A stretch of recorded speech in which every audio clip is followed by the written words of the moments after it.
The Packers, who had a scare against the Atlanta Falcons at home before surviving, and Mike Sherman's team trying to go 2-0 without Gilbert Brown today. Meanwhile, the New Orleans Saints, who got their second win and survived in overtime against the Tampa Bay Buccaneers. Aaron Brooks, you know his story, the former Green Bay Packer draft pick who was traded to the Saints and had a big game right after signing a contract extension. Second cousin to Michael Vick, and a lot of people are comparing the two of them, but that may be a stretch, Moose. Yeah, they are a little bit different in their styles. I think both of them are kind of considered that new generation of quarterback that's mobile, but Aaron is much more of a pocket passer, so we'll see if he can challenge that defense like Michael Vick did last weekend. All right, the Saints will get the ball when we kick it off. Ladies and gentlemen, earlier this week, the NFL family lost one of the legends of the game. Please stand and join your New Orleans Saints and the Green Bay Packers in a moment of silence to honor the memory of Johnny Unitas, a quarterback for all time who brought glamour and popularity to pro football.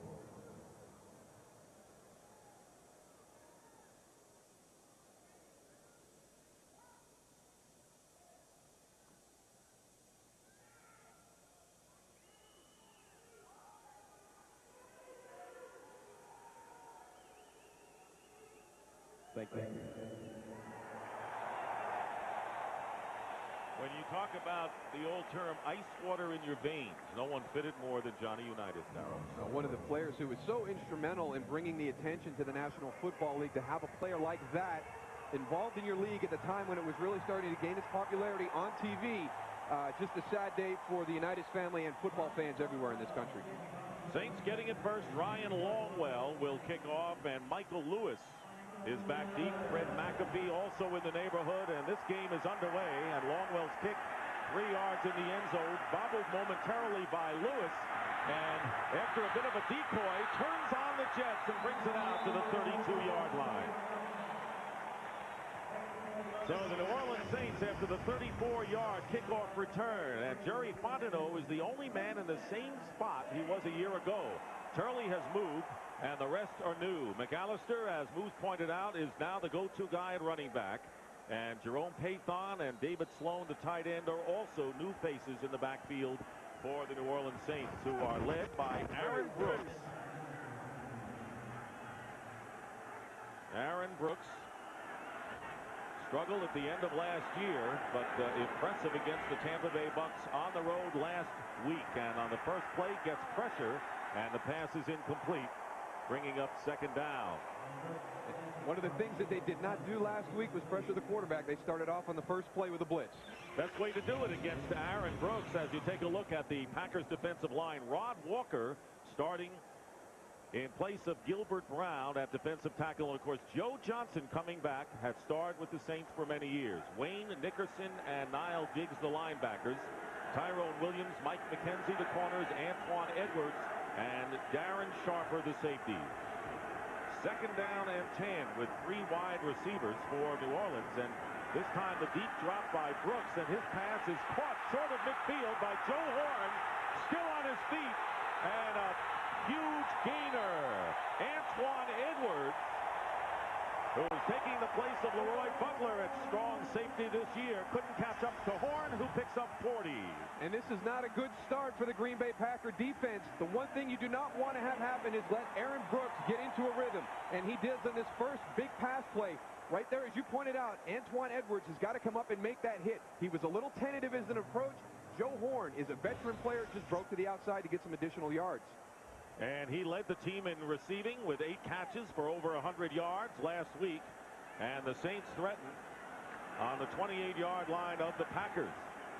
Dante Stallworth, the impressive rookie, is the 3rd wide receiver. And now you can see that Aaron Brooks is upset because an early timeout called by New Orleans. So just the start of things, less than a minute gone by, Saints having to call the timeout.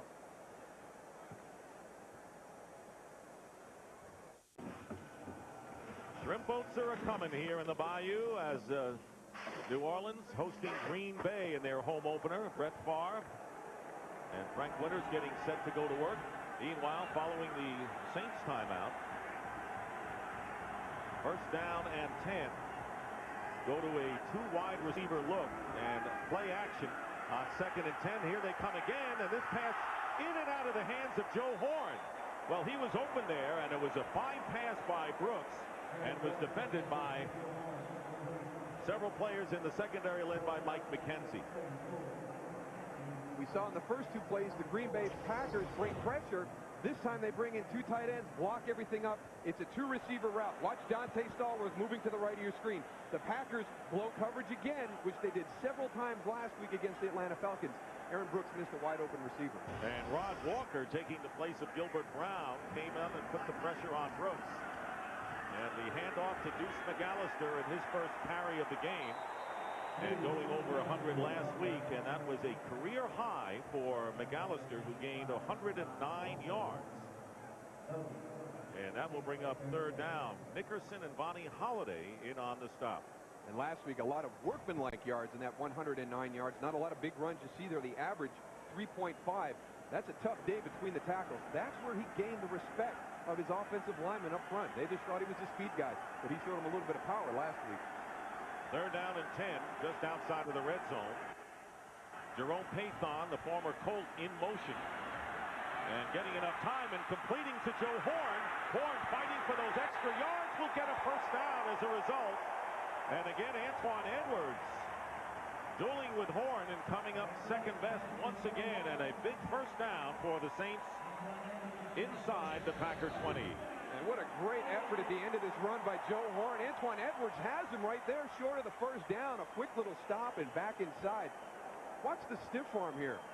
Take a handful of this. And now right back inside. That's just a tremendous effort by Joe Horn because he was 2 yards short of the first down. I can't tell you how important it is to keep the chains moving, especially in the red zone. They got a whole new series of downs. So the Saints getting the big play and then getting the first down with 3rd and 10 or on the 18-yard line of the Packers. And here is Brooks going underneath and completing the pass inside the 15 to Deuce McAllister. And I'll tell you, the Saints look awfully sharp thus far in the first drive. Well, we talked about what the Green Bay offensive line had to do. Right now, the New Orleans Saints offensive line is really controlling the line of scrimmage. The one thing they're doing very well is picking up the blitz. We've seen blitzes on almost every play that the Green Bay defense has run. They haven't phased them except that first play of the game. Second down and 6.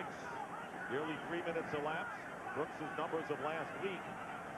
And he threw 42 passes. The pitch to McAllister, and he stumbles for a couple of yards.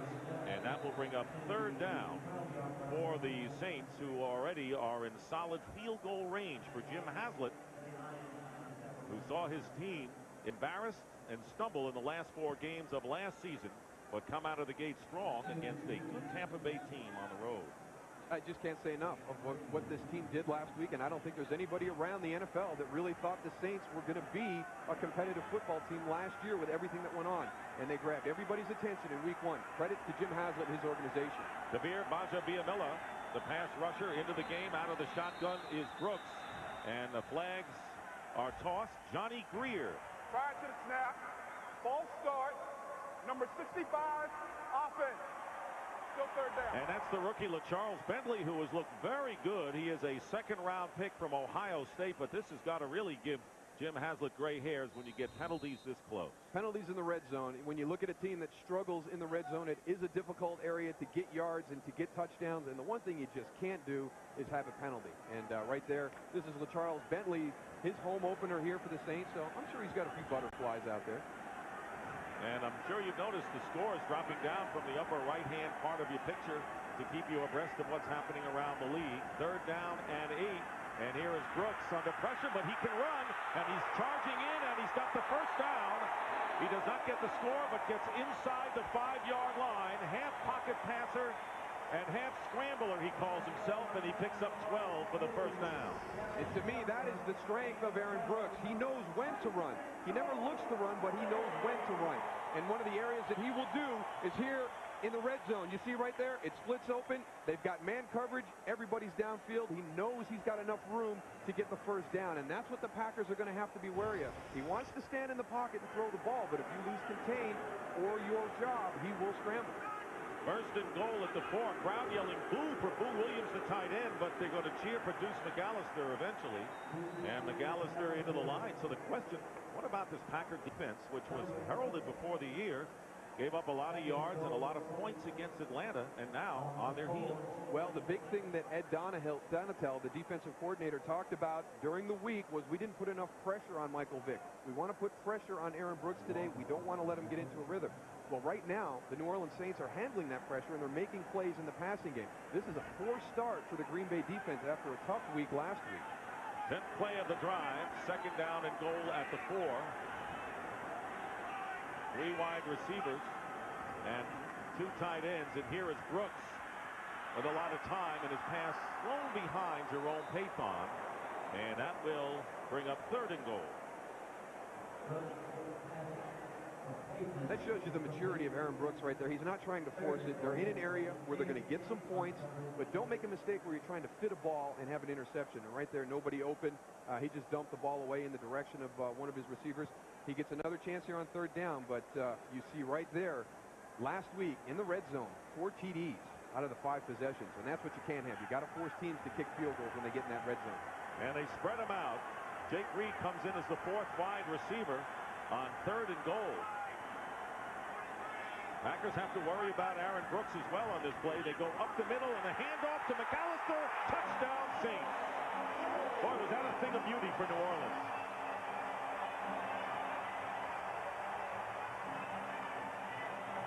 Well, you talked about all the wide receivers coming in, Dick, and they were all spread out. One of the things that they wanted to be able to do this afternoon is run Deuce McAllister out of the spread offense. Watch the blocking by the offensive lineman up front. LaCharles Bentley, a nice job on the trap block on Vonnie Holliday, and Deuce McAllister. There's that burst inside. And there is John Carney with the extra point. Remember, the Saints have not had a winning year here since 1992, but they're off to a winning start. Very impressive first drive by the New Orleans Saints as they lead the Packers 7-0.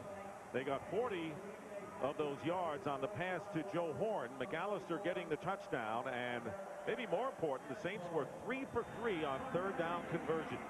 Well, back deep, Javon Walker, the impressive rookie wide receiver, and Carney kicking off. And it's going to be Najee Davenport, another rookie for the Green Bay Packers on the return. And the Davenport from Miami brings it out to the 26-yard line. A breather for the offensive line. Well deserved for New Orleans. And many of the fans are part of the throng from Kill, Mississippi. 8 buses transported over 400 people from Kill, 40 miles east of New Orleans, for this man, Brett Favre, who now faces a deficit as the Packers begin from the 26-yard line and their first possession of the game. And it's to the air. A flag is down. The pass caught by Donald Driver. Prior to the snap, false start, number 88, offense. Still first down. Bubba Franks, the tight end. And a false start. Let's take a look at the Green Bay Packers offensive line. Frank Winters continues to play at center for Mike Flanagan. Amon Green, as Ron Pitts mentioned, had the upset stomach. He has not 100%.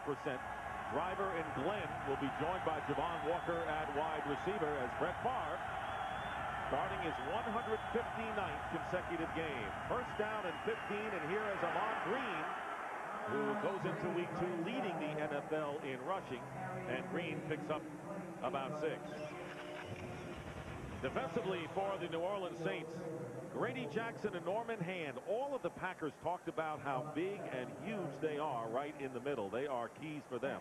Charlie Clemens is their top pass rusher at middle linebacker, but he'll move around. And in the secondary, Ken Irvin is starting for Fred Thomas, a cornerback who's out with a broken hand.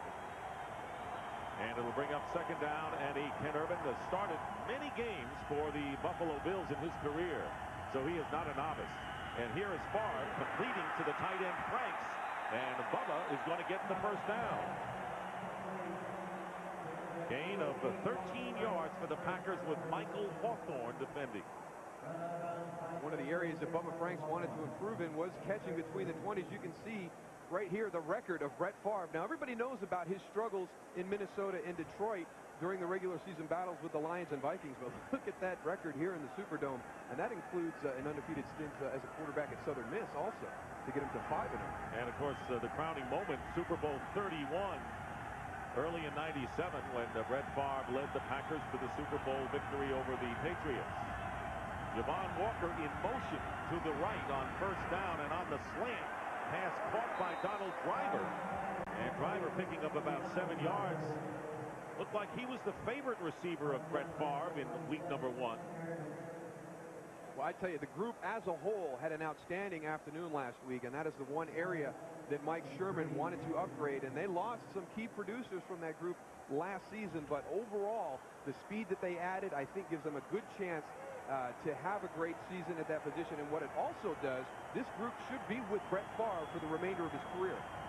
Double tight end with Franks and David Martin, who should play considerable time, and the handoff to Ahman Green on second down and 3, and he gets a yard at the most, and a third down and short coming up just shy of midfield. And this is going to be a much bigger challenge for this Green Bay offensive line than last week. This is a very, very good defensive front for the New Orleans Saints. You see right there, Grady Jackson and Norman Hand, two big guys that a lot of people think take plays off. Well, I watched them on film last week. Every time they're in there, they're getting upfield and getting penetration. Third down and 2, and this time they line up Javon Walker, the number 1 pick from Florida State, wide to the left.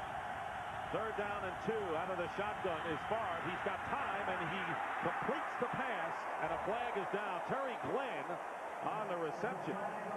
But we're going to have holding called against the Packers to nullify a first down. So the 12-yard pickup, Holding, wiped out. 68, offense, still third down. There's the left guard, Mike Wall. So third down again for the Packers, back in their own territory. Yeah, I tell you what, how just so difficult to overcome what's going on. Here he is right here, your left guard. We'll take a look at the hold, but you make the first down and it comes back. It's an easy call right there. A little bit of a takedown from some early wrestling days, but you have a positive play. You get the first down. Here comes the penalty. Now you're 3rd and 10 plus. Against this defense, you know something crazy is coming from Jim Haslett. He guaranteed that. Ball on the 39-yard line, and here's the crazy stuff. And Favre trying to get it to Ahman Green, and he makes the catch. Green, as a receiver, tiptoeing down the sideline, makes the grab, and a first down, picking up 17. Well, Darren Smith, the outside linebacker, thinks that Ahman Green is releasing. All of a sudden, he gets behind him. He had a little miscue right there. You see him trying to get back in the play. Great job of concentration by Ahman Green as that ball comes in, because Darren Smith's got his hands up in the air trying to block it out. Just a little mix-up right there. He had him in coverage. And, you know, even Brett Favre can throw a wobbly pass and get something out of it. So the Packers are in Saints territory at the 44. Here is Green up the middle. And against those huge tackles, doesn't get much, a couple.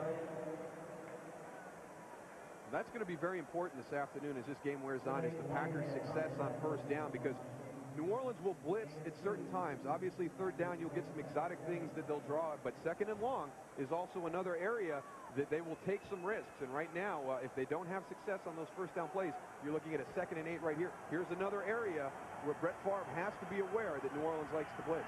So Rick Venturi mixing it up, and 4 wide receivers, and Franks, the tight end, going in motion on second down and 8, drills it, and a good play, breaking it up is Ken Urban, starting for the injured Fred Thomas, as Favre looking for the tight end David Martin on the play. And I think it was an interesting comment by Brett Favre when we talked to him, the fact that we asked, will you attack the areas in the secondary because Fred Thomas is not playing? He really feels that he doesn't want anybody to dictate how they play the football game. If those opportunities present themselves, great. But we're just going to come out and play our game. We're not going to let the Saints defense dictate where we should run or throw the ball. Until he goes to Irvin 4 more times. Yeah, exactly. 3rd down and 8. And this time Favre drills it, and it's tipped, and it's intercepted. Darren Smith bringing it back on the deflection.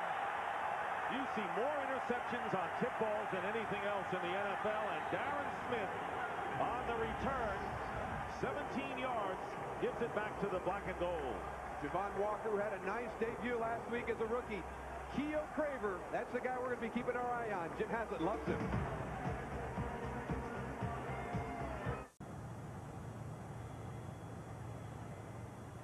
Well, one of the reasons that Jim Haslett likes Keo Craver so much is the instincts he has as a football player. You see him right there read Javon Walker's eyes. He doesn't even have to look back. He gets his arm in there to tip that ball away. Here's Deuce McAllister on 1st down following Darren Smith's interception, and picks up 3 yards and edges his way into Packer territory. So Brett Favre throwing his first interception. He had come into the game with his career longest string of 153 passes without a pick, and this is the first time he's thrown one here in the Superdome. So his total went to 158 before the interception. 2nd down and 8 for the Saints. Play action for Brooks. He has time and overthrows his intended receiver, Jerome Payton.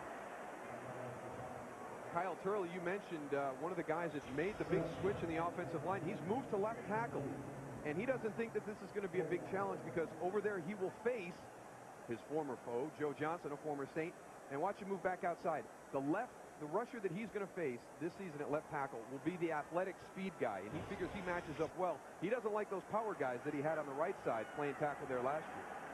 Demir Bajabiamila, pass rusher extraordinaire, has checked in for the Packers on 3rd down and 8 at midfield.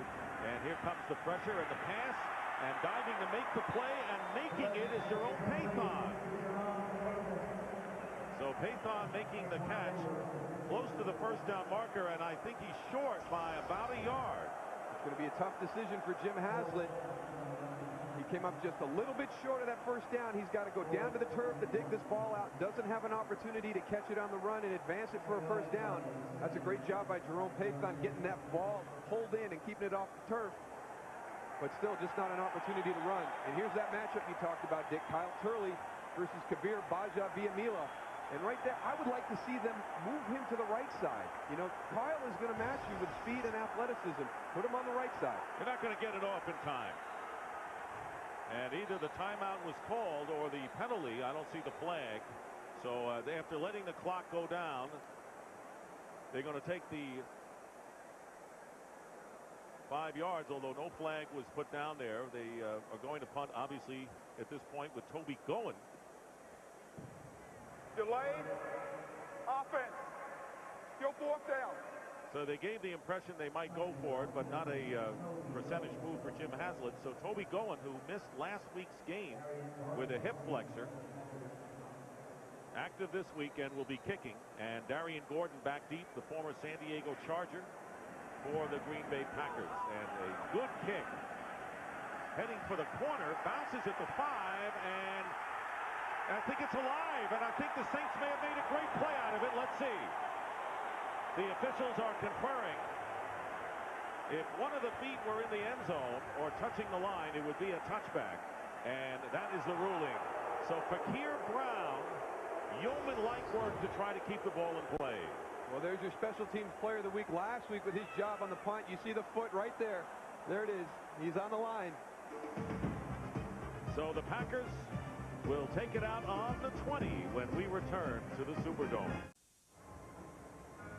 Well, the Packer defense holds. The Saints fail to take advantage of the turnover. No turnovers coming in October, filled with spellbound days and mythical nights. Sports' biggest month comes to Fox. Baseball's Division Series kicks off with up to 124 hours of October's magical matchups. Thrilling NFL showdowns, exciting baseball playoff action. No other network will broadcast more sports in a single month this year. It's coming up. The magical matchups begin October 1st, only on Fox. Brett Favre, after throwing the pick, and the Packers escaping, beginning from the 20-yard line with under 3 minutes to go in the first. Saints lead 7-0. Amon Green for a couple of yards, and right now for a game break, let's return to James Brown in Los Angeles. JB. Dick and Daryl, the Bucs, as you well know, scored only 3 points in the first half in last week's loss to New Orleans. But take a look at Carl Williams on this punt return. Sizing matters up, heads upfield, 56 yards to pay dirt. The Bucs on top of Baltimore, 10-0 back in the first, back to Dick Stockton and Daryl Johnston. Well, they might need some help from their special teams. First year in John Gruden's offense, they're going to struggle a little bit at the beginning of the season. So good job, the special teams contributing right there. 2nd down and 8 for the Packers, who trail 7-0. Play action and big rush put on Brett Favre. Favre on the run, and he completes to Robert Ferguson. And Ferguson will pick up the first down. So this could be a crazy quilt kind of game, although a flag has been thrown. It would be an 11-yard pickup, and the penalty be tossed against the Saints.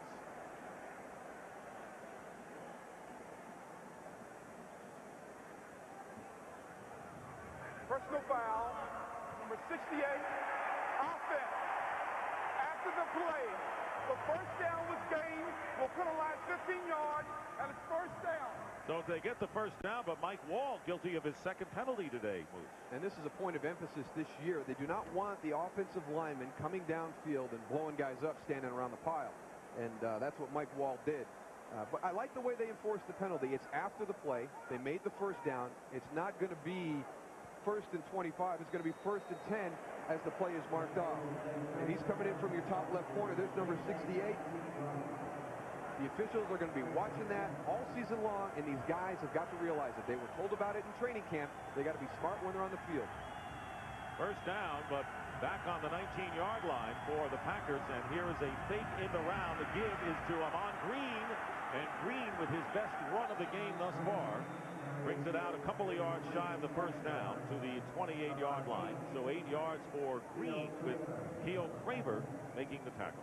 And that's the #1 concern for this New Orleans Saints defense, is stopping Amon Green. They'll take their chances with Brett Favre at quarterback. They know he's going to do some things during the course of the game, but they felt coming in they had to slow down Amon Green. And he has to hold on to the ball because fumbling has been the problem for Green in preseason and early in the season in his history, and was again last week against Atlanta. 2nd down and 2, and the handoff to Green, and Green very close to the first down. Cedric Hodge, the linebacker for the Saints, coming up to make the stop. And we're going to have a measurement to see whether the Packers have a first down. No, they've canceled that, and they've given Green Bay a first down with 40 seconds remaining in the first quarter. Green taking a rest, and Rondell Mealy, who came in a goal line situation and scored one of the Packer touchdowns at Lambeau last week, has checked in. First down for the Packers on the 29-yard line. And a timeout called by Brett Favre. So each team using a timeout. And while we have a moment, we would like to tell you that America has spoken, and now you get what you asked for. That's right. Jimmy Johnson joins the Fox NFL Sunday crew for the rest of the season, making America's #1 pregame show even better. And next week, the boys take their show on the road to open up Detroit's brand new Ford Field and break down the much anticipated revenge matchup between Spurrier's Redskins and Mariucci's 49ers. Fox NFL Sunday begins next week at noon Eastern, 9 a.m. Pacific, followed by the Saints battle with the Bears, and then the Redskins 49ers matchup. And Moose, I know we're anxious to hear what Steve Spurrier has to say in that rematch. Absolutely. You know, they're trying to downplay what happened over in Osaka, Japan earlier in the summer, but there were some words spoken between Steve Mariucci and Steve Spurrier, so kind of fun to have a game early on with maybe a little bit of bad blood even carrying over from the preseason. Bad blood in week 3, imagine. First down on the 29-yard line for the Packers with 19 seconds remaining in the first quarter. And a play fake. Favre has time, and it's batted away. And they rule it an incompleted pass. And coming on was Norman Hand. He got that big hand in the way. So it was an incompleted pass. What bonus that is to have your guy who you have as a run stopper also able to get pressure on your quarterback. Now Norman Hand and Grady Jackson both have been working with a nutritionist and a trainer here in New Orleans.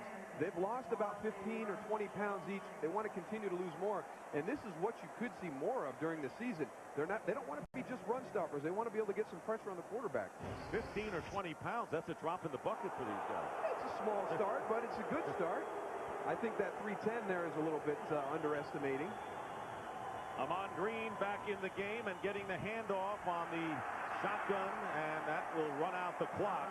And the Green coming very close to first down yardage is just shy by a bit as time runs out as the Saints with the opening drive making it work. That's the end of the first quarter. Saints 7, Packers nothing.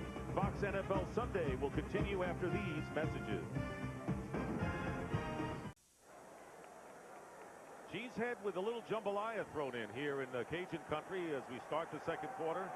3rd down and 1 for the Packers. Dick Stockton, Daryl Johnston, Ron Pitts with you here at the Superdome. 3rd down and 1, and here is Ahman Green still going into Saint territory and a first down plus. Michael Hawthorne eventually on the tackle as Green picks up 13. Wow, and everybody talks about Ahman Green being a downhill runner. Watch this. He gets his shoulder square and just goes. Nice lead block by William Henderson. A nice subtle cutback to the open lane, and he is downhill and running. You see the eyes and the vision right there. Look at how low his shoulders are. It's no wonder that he is so good in yards after contact. Already 61 total yards for Green. 44 on the ground. Again, Favre in the shotgun, and again the inside handoff, nothing doing. Green is stuck for no gain on the play. And Brett Favre, with so much respect for those two tackles, said that he thought Jackson and Hand were even better than the behemoths in Chicago, Ted Washington and Mr. Traylor. That is a big statement for a team that plays against those guys twice a year. And I think what you'll see as the game wears on is the quickness of Norman Hand and Grady Jackson the entire football game. They are not taking plays off, which is what Grady Jackson was accused of earlier in his career. 2nd and 10. And this time the Saints eager to get to Mr. Favre. Let's see if New Orleans drawn off. Johnny Greer, the referee.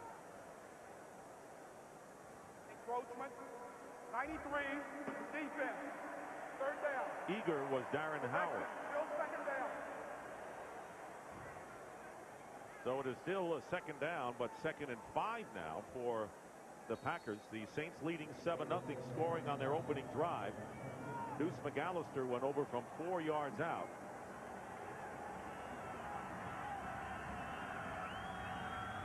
And the pass is caught by Terry Glenn, the former Patriot, and a first down inside the 30-yard line. And talk about quick releases.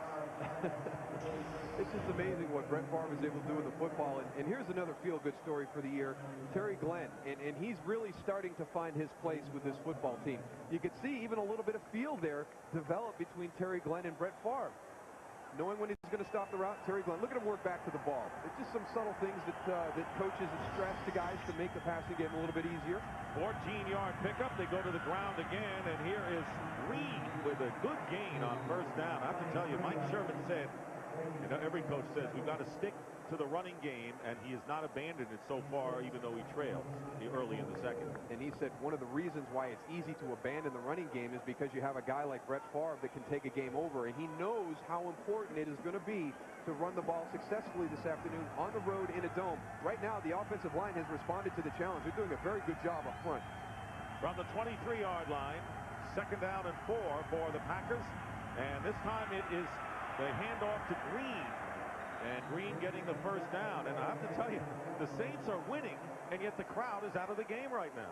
Well, what Green Bay is doing is what I didn't think they were going to be able to do, and that's run the ball effectively right at this New Orleans front 7. And they're doing it on the perimeter, off tackle, some traps, a lot of different looks in the running game.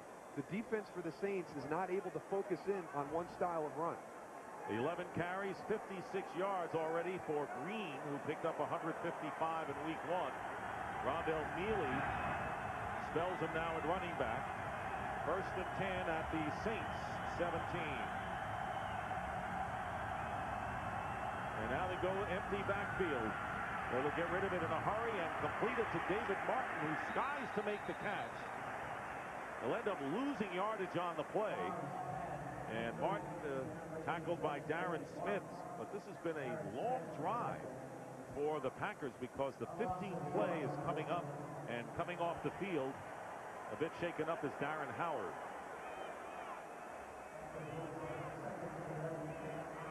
Charles Grant, Saints' #1 pick from Georgia, number 94, replaces it.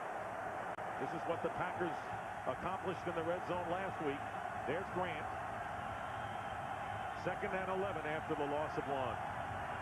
And Favre with a looping completion to Rondell Neely, and Neely stayed on his feet before going out of bounds at about the 10-yard line, forced out by Cedric Hahn. Good job of maintaining his balance and being able to get up near those first down markers. It looked like Cedric Hodge was going to be able to trip him up, but Rondell Neely does a good job of maintaining his balance. He was a little late getting out to the flat with him. It looked like he was waiting for him to break back inside. You see right there some nice strength as he runs through the tackle.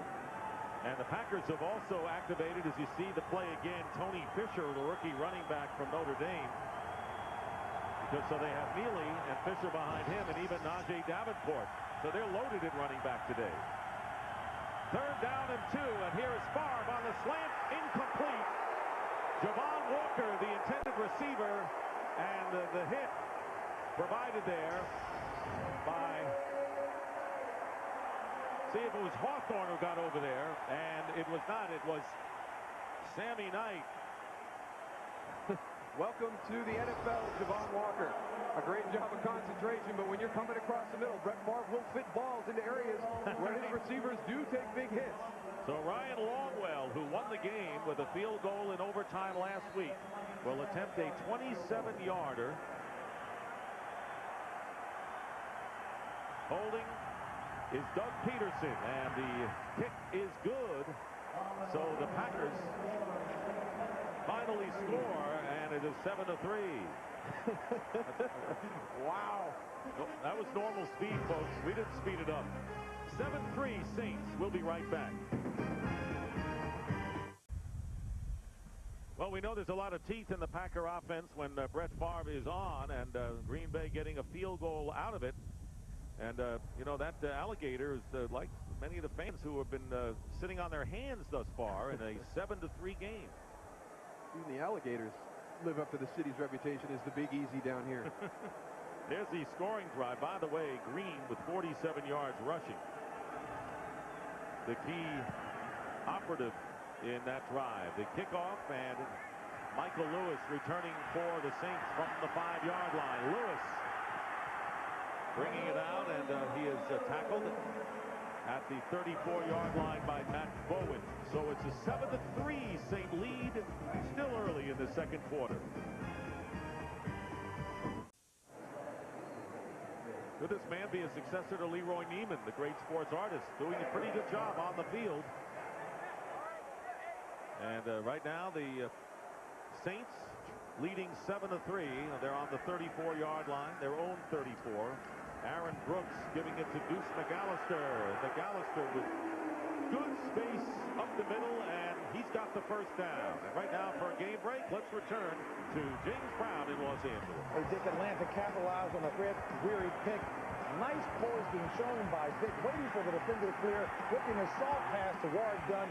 Dunn's 3rd touchdown of the season. Atlanta trying to bounce back from the loss to Green Bay, up by 7. Dick and Daryl. Hey, that Atlanta team could be pretty exciting, JB. And the Saints trying to be in the same boat. 1st and 10, and McAllister is going to be knocked back for a loss. And leading the way was Cledius Hunt.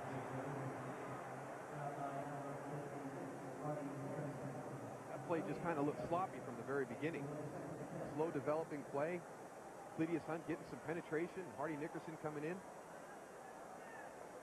Nickerson's 37 years old and manning the middle linebacker spot for this club now. What a great career he's had. And talking to defensive coordinator Ed Donatel, just very happy to have been able to coach him and spend some time with him.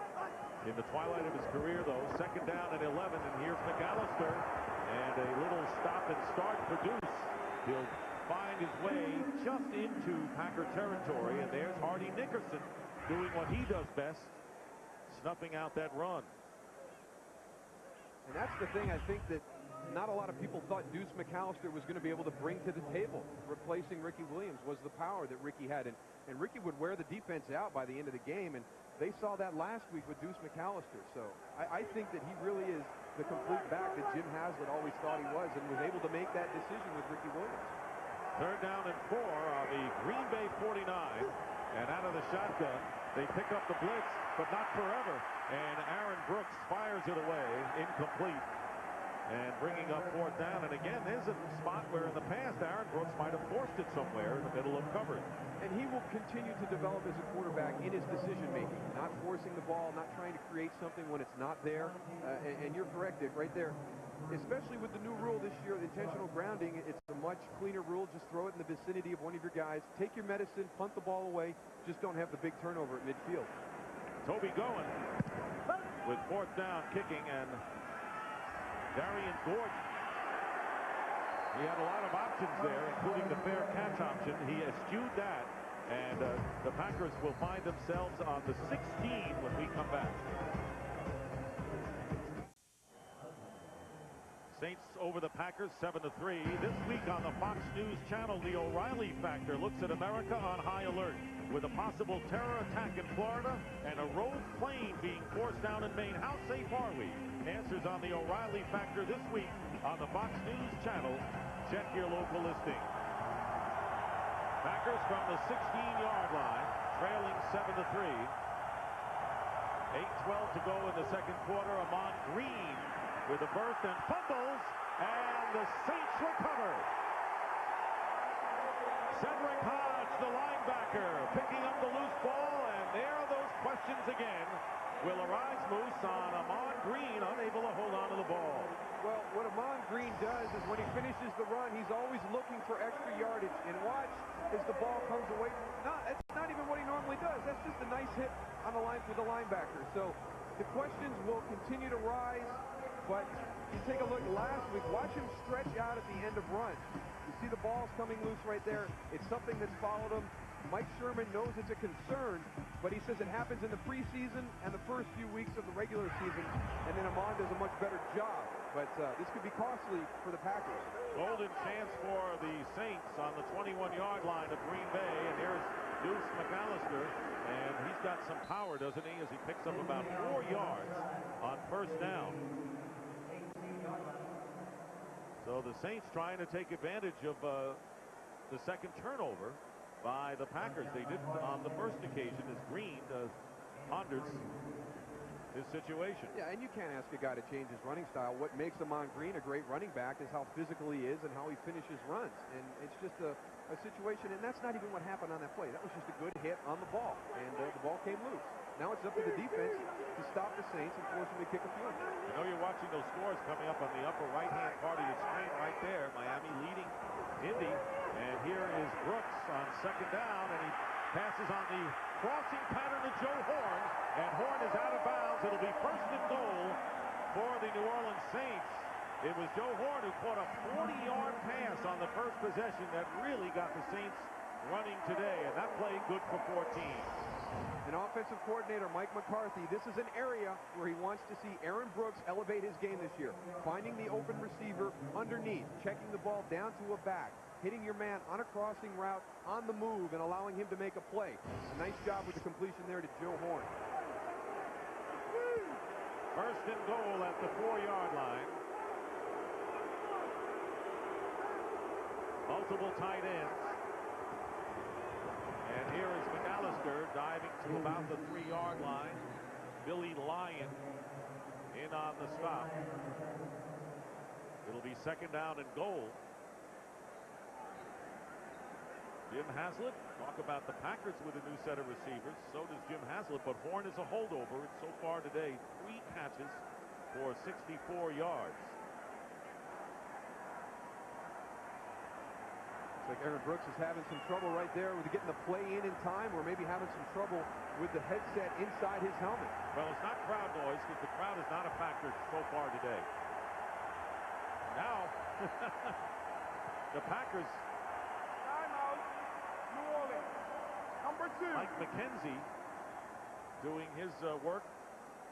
And the timeout called by the Saints. It is their second timeout. You know, there are a lot of Packer fans This is here. a 30-second timeout. And so they're going to be in full throat as well. Next week, it's a Fox NFL Sunday doubleheader, beginning with America's #1 pregame show. JB, Terry, Howie, Jimmy gets it ready for kickoff. Then the Saints trying to get past the hard-hitting Bears defense and the Redskins and the 49ers, plus other regional action. Coverage begins at noon Eastern, 9 Pacific on Fox. 49ers winning their opening game against the Giants, playing Denver today. And the Redskins have the Eagles tomorrow night. So it'll be 2nd and goal at the 4.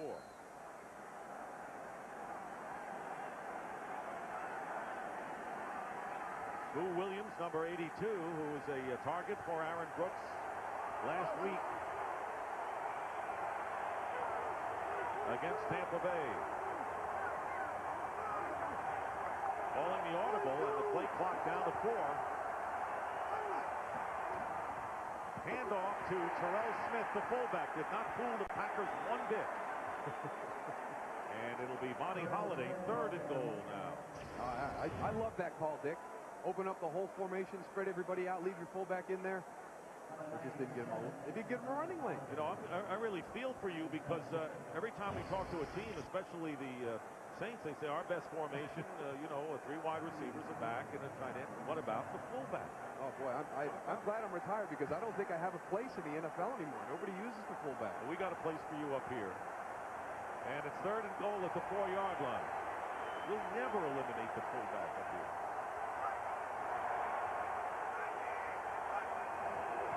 And here is a fake to McAllister. Here's Brooks. And he fires, and touchdown, Jerome Paython. Boy, that was a heady play by the quarterback, Aaron Brooks, on 3rd and goal. And a 5-yard pass to the former Colt, Jerome Paython, for the 2nd touchdown for the Saints.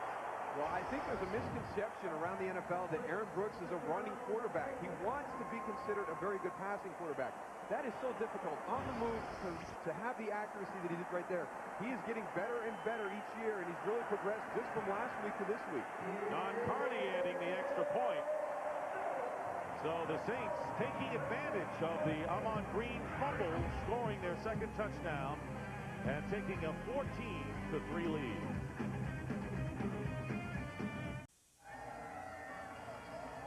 Kyle and Joe, that's Kyle Turley and Joe Johnston, the former Saint, now playing for Green Bay, but it's the Saints taking it to the Packers, who have turned it over twice thus far, to the tune of 14-3.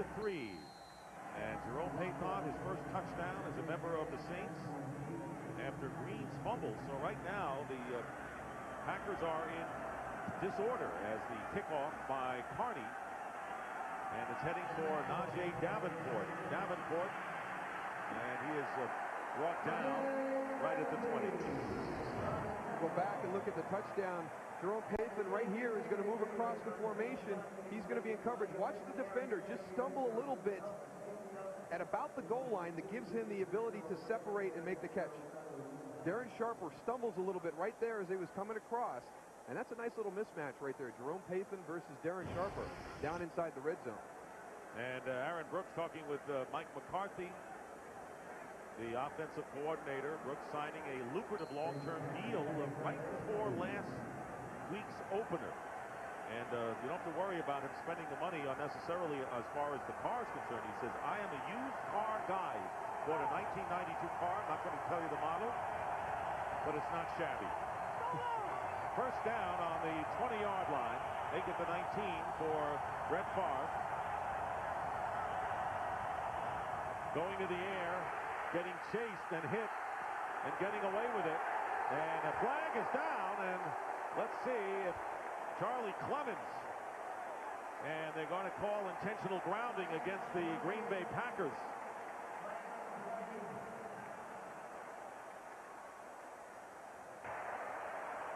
Intentional grounding.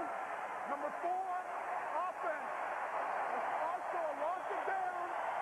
Second down. Tell you, the Saints are getting in on him, Moose. They really are. And Charlie Clemens, he plays middle linebacker, but he had 13 and a half sacks last year. And right there is a scheme drawn up where he comes clean, but he'll line up at an end position in certain defensive formations, and he can still get pressure rushing against an offensive tackle. He's got great instincts as a pass rusher. And momentarily grasping onto his left leg, so the 13-yard penalty sets the Packers back to their own 6-yard line. Second down and 23 from his own end zone. The pass is thrown out of bounds. Terry Glenn was the man he wanted to get to, but right now the Saints are controlling the line of scrimmage, and Green Bay nothing on their first possession. Well, what they've done is they've allowed the crowd to get back in this football game with mistakes that they've made. The fumble and the touchdown, as you pointed out earlier, Dick, the crowd was not a factor. But right now, backed up close to the end zone, with the crowd getting into it, you can see their struggles right there. These are all Green Bay mistakes that have gotten this crowd back into the football game. And the crowd unquestionably is back in. Third down and 23. And a running play to Ahman Green, and Green will bring it out to the 10 just to give Josh Bidwell some room back there to kick it away. That time Grady Jackson on the tackle. Grady Jackson, number 91, clogging up the middle of the defensive front. You can see him working right there. You can't ask your defensive lineman to do more than that. He takes on 2 blockers, sheds them at the point of attack, and makes the tackle. So the first punt of the game for the Packers. They had an interception, field goal, and a fumble, and now Josh Bidwell will kick it away. Michael Lewis looking to give the Saints good field position. A great kick by Bidwell, a boomer, inside the 35-yard line of New Orleans. And Lewis fumbles the ball. It's loose near midfield. And we'll wait for the official call. That was a 57-yard punt, and the Saints are going to get it back. And it was James Allen who recovered the loose ball. Allen, of course, the hero last week with his interception in the end zone for the game winner in overtime. Great hustle by James Allen. This is a huge play. You won't see it in the stats after this football game, but they have just seized momentum of this football game, and they're about to let the Packers back into it. Good hustle, James Allen, to get back on this football. And Allen, well, he was the only Saint in the punt. 7 Green Bay Packers going after it with him. He won the game last week, intercepting the Tom Tupa pass in overtime. And now the Saints on the Packer 49, leading 14-3. They've controlled this game from the start. And the pass, and let's see, it may be intercepted by Green Bay, and it is picked off by Mike McKenzie on the pass, a little short for Jerome Payton. And short enough for Ed Donatell's pack to get it back. 65, offense is declined. First down. And LaCharles Bentley holding. See it again. Yeah, well, that's tight coverage right there. You want to give your receiver an opportunity to make a play on a ball, but, you know, last season we saw it before. Everybody wants to challenge Mike McKenzie on the outside, and he continually makes plays. That's a tremendous play. He's watching Jerome's eyes. He turns back when Jerome looks back for the football. I don't know why everybody feels that Mike McKenzie is a weak link in the secondary. Every time they challenge him, he makes a play. He did there, and the Packers getting life here, and there is Brett Favre, who has been under pressure. The hits and the hurries are very big. He gets some time here, but his low toss is incomplete, trying to get it out to his tight end, Bubba Franks. There are the scores on the right-hand corner of your screen, and we'll flash them to you all day long with happenings around the league.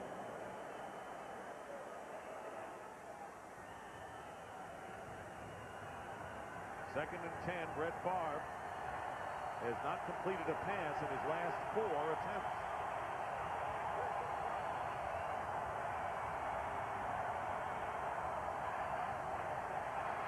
Stepping up again with time, and he got hit on his arm. So another incompletion. This time Charles Grant, highly touted #1 pick, got to him. He's down at the bottom of your screen. Charles Grant and Jim Haslett is very excited. Look at that first step off the ball. Boy, he's got Chad Clifton beat real good. That is a Chad Clifton stayed with him, got him pushed by the pile. Charles Grant, Jim Haslett feels, has the ability to become what Joe Johnston was for them last season. Looks like he got a hand on the ball as he went by. I got to go back to what you said at the outset of protection being the key for Brett Favre. That hasn't happened for him. Well, now they've got the crowd back in. These tackles, with all this crowd noise, it's going to be tough for them to get off on the snap. Favre is sacked. They just got it off in time. And it was Norman Hand with help from defensive end Willie Whitehead and a loss of 8 yards.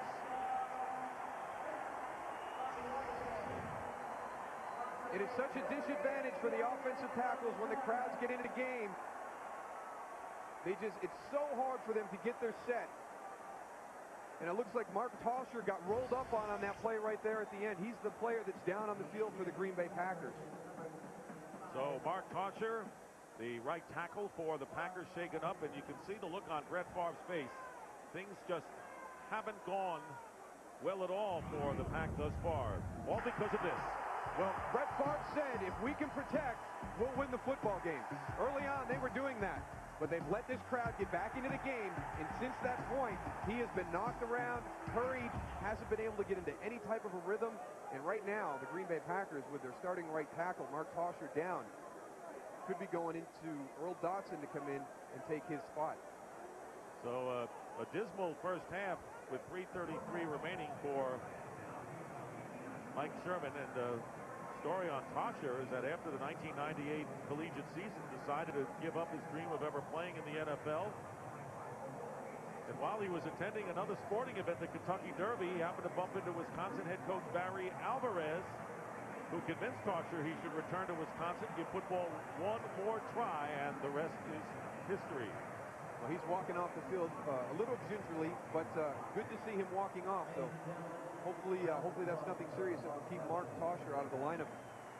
Coming up on the Visa halftime report, JB, Terry Howie, and our special guest John Elway will have scores and highlights from around the league, and the Fox Sports ticker will keep you updated with up to the second stats. Interesting, Moose, how you talked about the crowd being out of the game even though the Saints were leading throughout, but it was the fumble by Green from then on. The crowd has been vocal. Josh Bidwell punting from the 2-yard line, and Michael Lewis looking to return. Trying to turn the corner, and Lewis is finally down at the 47 of New Orleans by David Martin. So Tosher slowly walking off to the locker room. That's the good news. You'll see is one of the Saints players comes over the top of the pile. Charlie Clemens right there. Watch as he rolls up into Mark Tosher's leg, and hopefully he was able to get that thing out of the turf. It didn't look like it was locked when it was down, but you can see it kind of bent awkwardly there at the end. But that's the best thing, is to see him walking into the locker room. So hopefully the Packers will get some good news regarding Mark Tosher. So the offensive leaders so far, Brooks 6 of 12 with a touchdown. McAllister has gained 28. Joe Horn, the big threat, with 3 receptions.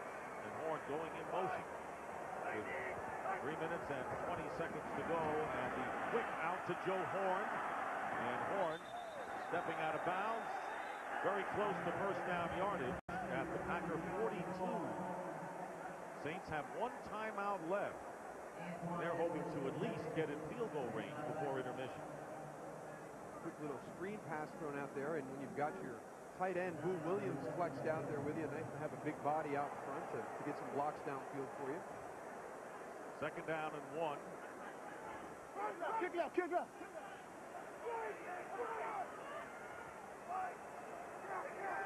2 tight ends. And the pitch going to McAllister up the middle, first down. And Nate Wayne making the tackle. So Deuce, well, they can be yelling Deuce and they can be yelling Boo. In any event, the Saints pick up the first down as the clock runs, a gain of 9 for McAllister. Offensive coordinator Mike McCarthy wanted to challenge the linebacker core. You see Nate Wayne right there. One of the things that he felt he could gain an advantage was getting them to move laterally. You see right there a designed toss that's designed to come back into the middle of the play to get those linebackers to over pursue. They've run it several times this game already and had good success. First down for New Orleans. Aaron Brooks drills it. Deflected. And incomplete is the ruling as a host of white shirts going after the loose ball, including Darren Sharper and Antoine Edwards, stopping the clock with 2:13 remaining in the first half. Aaron Brooks very fortunate right there that ball was not intercepted. You pointed out, Dick, when that ball gets tipped up in the air, more times than not, it is intercepted. And right now, what happened to the Saints last week, they had an opportunity to take control of the football game in the first half against the Bucs. They've got that same opportunity right now. They need to get points on this drive to get some separation. And finally, the timeout called by the Packers. So it is Green Bay's second timeout of this first half.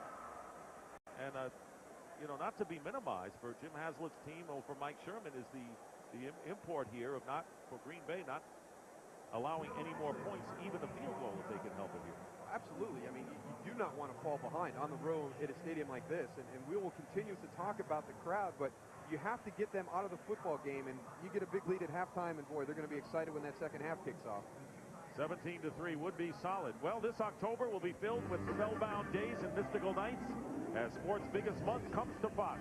Baseball Division Series kicks off with up to 125 hours of October's magical matchups with thrilling NFL showdowns and exciting baseball playoff action. No other network will broadcast more sports in a single month this year.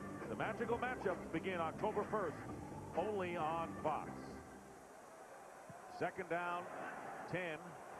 This time, no shotgun for Brooks as he completes to Dante Stallworth, and here's the rookie going down the sideline, and Stallworth leaping in, touchdown, Saints! Dante Stallworth, who's going to be around a long while, has impressed everyone. The first wide receiver drafted this year. I want you to watch Jerry Fontenot, number 62. Watch this block right there on Antoine Edwards. That is great athleticism by a big man. It is so difficult. It's a mismatch when he's out in space versus a defensive back. He just freight trains Antoine Edwards. Look at that block. That is textbook. You could get that film and give it to your offensive lineman on how this play should be run. That is fantastic. Dante Stallworth will get the credit, but what a great block and great hustle by Jerry Fontenot. A 34-yard touchdown pass and run, and the extra point by John Carney is good. So not only did the Packers unable to hold the Saints to 3, it was a touchdown, and Aaron Brooks with his second touchdown pass of the game, giving the Saints a very impressive 21-3 lead. And there is Jerry Fontenot, as we said, the only holdover in the same position on the offensive line this year. And he makes all the calls. He gets everything done. It's irreplaceable to have a veteran guy. I can't tell you enough about what he did right there. It is so difficult for those linemen to get out in space against a smaller, more athletic football player. Antoine Edwards will learn to look back inside and get down. Boy, he almost took his helmet off with that hit. That is just picture perfect.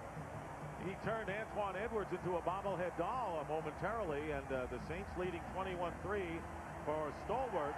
That is his second touchdown reception in as many weeks. So once again, and it's all about the pressure of the Saints. They've made it happen as Javon Walker and Najee Davenport. Davenport has been doing the bulk of the returns. And Carney will kick off for the Saints with 2:03 remaining in the first half. And this time it's Walker with the chance at the goal line. Tripped up. Javon Walker is tripped up as we get our 2-minute warning. Bakir Brown. Happy Saints in the stands and on the field. Now let's watch Jerry Fontenot on the entire play. Here he is, your center right here. Watch him find his way through all the defensive linemen that are crossing his face, but watch at the point of attack. He never breaks stride. And I can't tell you how difficult that is for a big man out in space. A lot of times that guy just gives him a little bit of an olay and they go flying by, and he's able to fall back into the play. Just a tremendous job by Jerry Fontenot. Packers with 1:57 remaining in the first half, and Favre completing to Donald Driver, picking up about 8 yards. The Packers in their last 3 possessions, well, they fumbled on the first play, 3 and out twice, and a total of 12 yards. That's un-Brett Favre-like. Very un-Brett Favre-like. And there has got to be some concern right now for the Packers. They have had everything happen that they were trying to prevent as this game started happen in the first half. And all about protection, first off, as you had pointed out at the top. 2nd and 1. Green Bay still with 1 timeout left, and the pass out, and they're not going to get it here. Ahman Green piled up, and it was Michael Hawthorne. Remember, the Saints playing without Fred Thomas, starting quarterback, who was out with a fractured hand. For that matter, Dale Carter, who is serving a suspension by the league, also has been out. 3rd down and 1. And dropping the first down pass was Javon Walker. He was open. He's open, and that's a rookie mistake right there by Javon Walker, trying to run before he puts the ball away on the catch. Could prove very costly right now. The Green Bay Packers are going to punt. There's a minute and 20 seconds left. Minute and 21 seconds left in this first half. The Saints have an opportunity to get more points if they can get the blimp off the field. Yeah, that's the key now. I would throw a pass right at the blimp and probably get one of my receivers underneath it. I thought in dome stadiums you really wouldn't have to worry about a blimp, but I thought so too. And of course, when I say that was a first down pass, that would have been a first down had Walker had held on to that. So instead, Josh Bidwell will kick. He's been a busy man. 3rd Packer punt miss in 3 minutes. Gets off another superb kick. Michael Lewis. And dragged down. A terrific defensive play, or I should say special teams play, by Karsten Bailey, preventing any kind of a run back and backing the Saints up to their own 18-yard line. So a 50-yard punt by Bidwell, and Lewis gets a yard. So let's see what Brooks has in a minute and 11. It'll be interesting to see what Jim Haslett decides to do here. He's got a 21-3 lead. Is he content to go into the locker room with that lead, or will he try and get some more points right here, backed up inside his own 20? Do the words don't get greedy come into play right about here? Yeah, well, the last thing you want to do is have something bad happen to you. Everybody remembers Jack Squirk in the Super Bowl against the Redskins. I know Joe Theismann does. 1st and 10 at the 18. Brooks, Joe Horn open on the slant. Get greedy. They get to Packer territory at the 48-yard line, although that was a good percentage play and a 34-yard pickup. And the Saints will use their last timeout. They talked about missed coverages last weekend against the Falcons. I tell you, there's some times when the wide receivers for the New Orleans Saints are just running free in vacated areas. I don't know if it's missed coverages or not, but they have got to do something at halftime to slow Joe Horn down. He is just having a huge day, whether it's big long catches or crucial first down catches, getting them inside the red zone. He has been the guy. He has been the difference maker for the Saints this afternoon. 5 catches already for 107 yards, and yards after the catch, 85 for Joe Horn. Saints are out of timeouts. First down on the Packer 49. Leading 21-3. Be a lot of head scratching for the Packers during intermission, especially off of last week's performance defensively against the Falcons. Brooks out of the shotgun, gets the rush, and picked off by Darren Sharper. Brooks is the only man to get to him, and he does, and Sharper is dragged down at the 16-yard line. So a break for the Packers as the alert Darren Sharper returns the interception 41 yards. Well, we talked earlier in this half about Aaron Brooks becoming a more mature quarterback. Back foot throw across the field in this situation. He wasn't even open anyways. Gosh. He's just, he's trying to force it to Joe Horn. We just talked about what Joe has done in the first half, but you gotta be smart. I mean, you had everything there for you. You're giving an opportunity for the Packers to go into halftime with a huge momentum swing. Did I say don't get greedy? I think you did. 1 timeout left for the Packers. 1st and 10 on the 14. Brett Favre firing to the corner of the end zone in double coverage, and it is caught by Terry Glenn for the touchdown. And Glenn is shaken up, but what a pass and catch with double coverage in the end zone. And Darren Sharper made it all happen, and the Packers do come back. And Brett Favre has tied Johnny Unitas for 5th on the NFL all-time list with his 290th touchdown toss. Well, you said it correct, Dick. Double coverage. I thought Brett Favre was about to give this right back to the New Orleans Saints. Terry Glenn, I don't know how this ball is complete. The extra point is good. I still don't know how it got caught. Over the outstretched fingertips. You talk about football being a game of inches. Look at this. I mean, right over the fingertips of the two defenders. Sammy Knight just missing as he comes across. And Terry Glenn, what a great job of concentration. First, Michael Hawthorne just over his fingertips, then Sammy Knight. That's why they say football is a game of inches right there. And you may say that's why Terry Glenn was an asset as a terrific receiver, and Brett Favre not much to jump around for early in this game.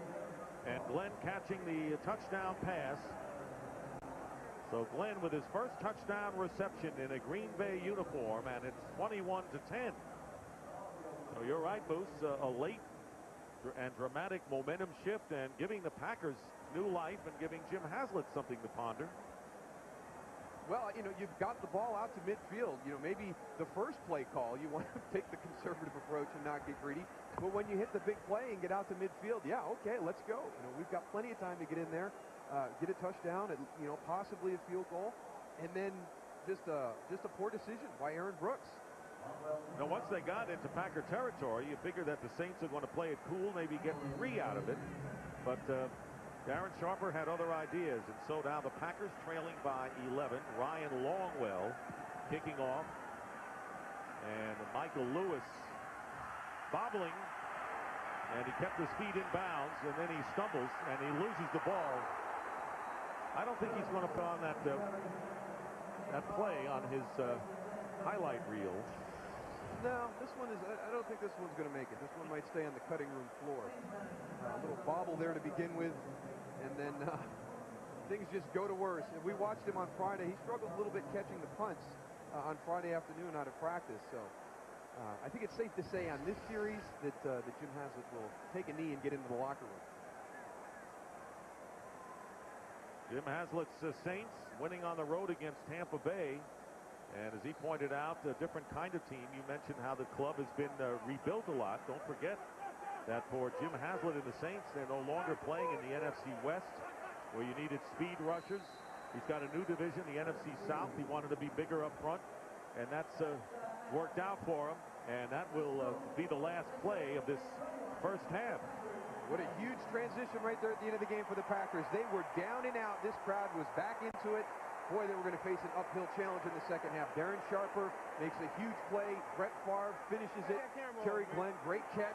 Aaron Brooks, you see him walking off right there. Look at the two different facial expressions right there from Aaron Brooks to Brett Favre. I should have had it, and all of a sudden, Brett Favre takes it from him. That speaks volumes, Moose, as we send it down to Ron Pitts. Jim, except for those last couple of plays, pretty good first half. You guys done a good job of getting after Brett Favre. Yeah, we played pretty good defense. Got a couple turnovers, that helps. We just got to take care of the football on offense. What are you guys going to do now coming back out in the second half? What do you expect from Green Bay, and particularly Brett Favre? Well, you know, he's a guy that's always in the position to make plays like he did this last play, and we got to make him go the long field, make him go the distance, and hopefully get a turnover. All right, Jim, good second half. All right, Dick Stockton, back up to you. All right, Ron, a downer for Jim Haslett. That's the end of the first half with the score. The Saints 21, the Packers 10. And Fox NFL Sunday will continue with the Visa halftime report after these messages and a word from your local Fox station. The Visa halftime report is brought to you by Visa. It's everywhere NFL fans want to be. And thank goodness indeed, TBS, we welcome you to the Visa halftime with the full house, at least for the 3 of us anyway. New Orleans on top of Green Bay by the score of 21-10. Favre has never lost in a Superdome, TV. I'll tell you what, do I love this guy? You know I do. Kill Mississippi's favorite son. But it's Deuce McAllister, 4-yard touchdown on the opening drive. All right, Saints, Ricky Williams down in Miami. Brett Favre back to pass. Picked off by Darren Smith, ending his streak of 100 consecutive pass attempts without an interception. It's New Orleans 7-0 until Aaron Brooks play action rolls right. Jerome Pathon crossing route. Back of the end zone, 5-yard touchdown. And all right, it's 14-3. And then a quick screen out to the left to rookie Dante Stallworth. This play does not work. It's a corner, presses the wide receiver. Jerry Fondover, center out leading the block. Great score, 21-3. It is Saints until Favre rolling out of the pocket. Terry Glenn, his first touchdown reception in 2 years. This one covering 14 yards. And that's Brett Favre's 290th career touchdown pass, tying him with the great late Johnny Unitas. 21-10 Saints over Green Bay. Let's go down to Atlanta. Miller looking left, firing the ball, picked off by Fred Weary. 3 black jerseys over there tells me, as slow as I am, I don't want to throw in that area. But it's nothing to nothing, Howie. Michael Vick, watch this. Looks left, turns to throw it right. Ward done, but the linebacker there holds the ball, throws it late. Excellent decision-making by the young Mike Vick, 7-0 Atlanta. Anthony Thomas, then 3-yard touchdown up the middle, 10-7 Atlanta over the Bears, and what is a great football game, 10-7 Falcons over Bears at the half. Traveling down to Carolina. All-out blitz, man-to-man coverage on the outside. Fake the post, go to the corner. It's exactly what Muhsin Mohammed did. 22-yard touchdown reception. There you go, Rodney Pete. Nice job. Panthers 10-0, looking to go 2-0 on the season. 10-0 over the Lions. Johnny Unitas' shoes, his high tops. Everybody knows those shoes. Johnny Unitas, the great Johnny Unitas, passed away this week. Now, Baltimore Ravens hosting the Tampa Bay Buccaneers and John Gruden. Carl Williams takes his punt on his own 44, picks up some blocks, goes to the outside to the right. 56 yards later, Tampa Bay off and running. John Gruden happy with what he's seeing. Buccaneers, tough game here. 15-0 over the Raisins. All right, Raisins? Did I say Raisins? Yep, you said that. Don't worry, Howard's marked it down. Patriots on top, 10-0 over the Jets. What did I say? Yeah. Pathon? Peyton Manning has thrown 17 picks in 9 games against the Colts, leaving at 21-3 are the Dolphins. Cowboys and Titans nip and tuck, 10-7 lead by the Titans. Steve McNair, concussion in the first half. We'll keep you on top of that one. Kansas City looking to start the season 2-0 for the first time since 1995. And the Browns on top of the Bengals by the score of 17-0 in that one. Green Bay and New Orleans, Howie.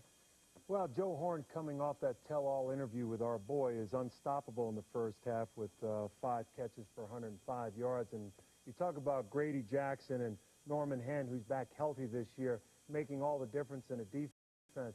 That defense couldn't stop the run last year, and that was a hallmark of that defense. They flew around, and they're doing it now. And it's Charles Grant, this young guy. And let me ask you a question, just from a geographical standpoint and a populist standpoint. How many favorite sons is it Kill, Mississippi, or Kill, Mississippi? Kill. What'd I say? You said Brett Favre is Kill, Mississippi's favorite. Kill, Mississippi's favorite son. How many favorite sons could they possibly have? Well, they got one. Okay. They got Brett Favre. What's the population there? It's 697. Okay. So what's wrong? Now, I'm just curious. Well, don't be curious. Just, okay. And this is what they do to me when I screw up the highlights. First of all, ladies and gentlemen, understand one thing. The highlights, I take one deep breath of air and go 100 miles an hour to do 75 Kill, highlights. Mississippi is spelled K-I-L-N, but the N is silent. Visa halftime continues after this. Shut up. We are back at the Louisiana Superdome, getting ready for the third quarter with the Saints leading the Packers 21-10. Saints have the yardage lead, turnovers, points off, all even.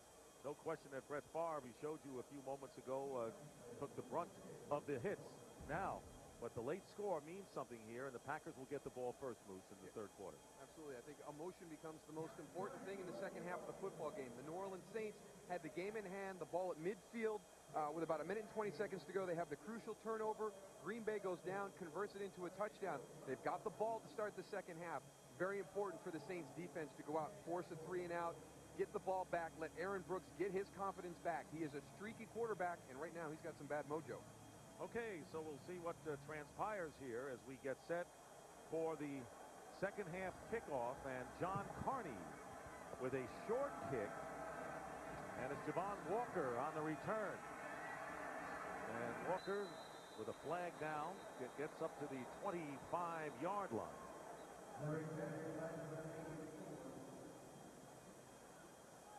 And it's going to be not not against the returning team, but against the kickoff team. And a few moments before we started the third quarter, Ron Pitts caught up with Packers head coach Mike Sherman. Coach Grady Jackson, Norman Hand are wreaking a lot of havoc up front, getting some good hits on Brett. What do you got to do to stop that second half? Well, we got to stay out of second long, third long situations. We're allowing them to put their feet back and come after us, and we're not doing very well in that down and distance. So we got to get more short yardage of 3rd and 3 to 6 instead of 3rd and 7 to 10.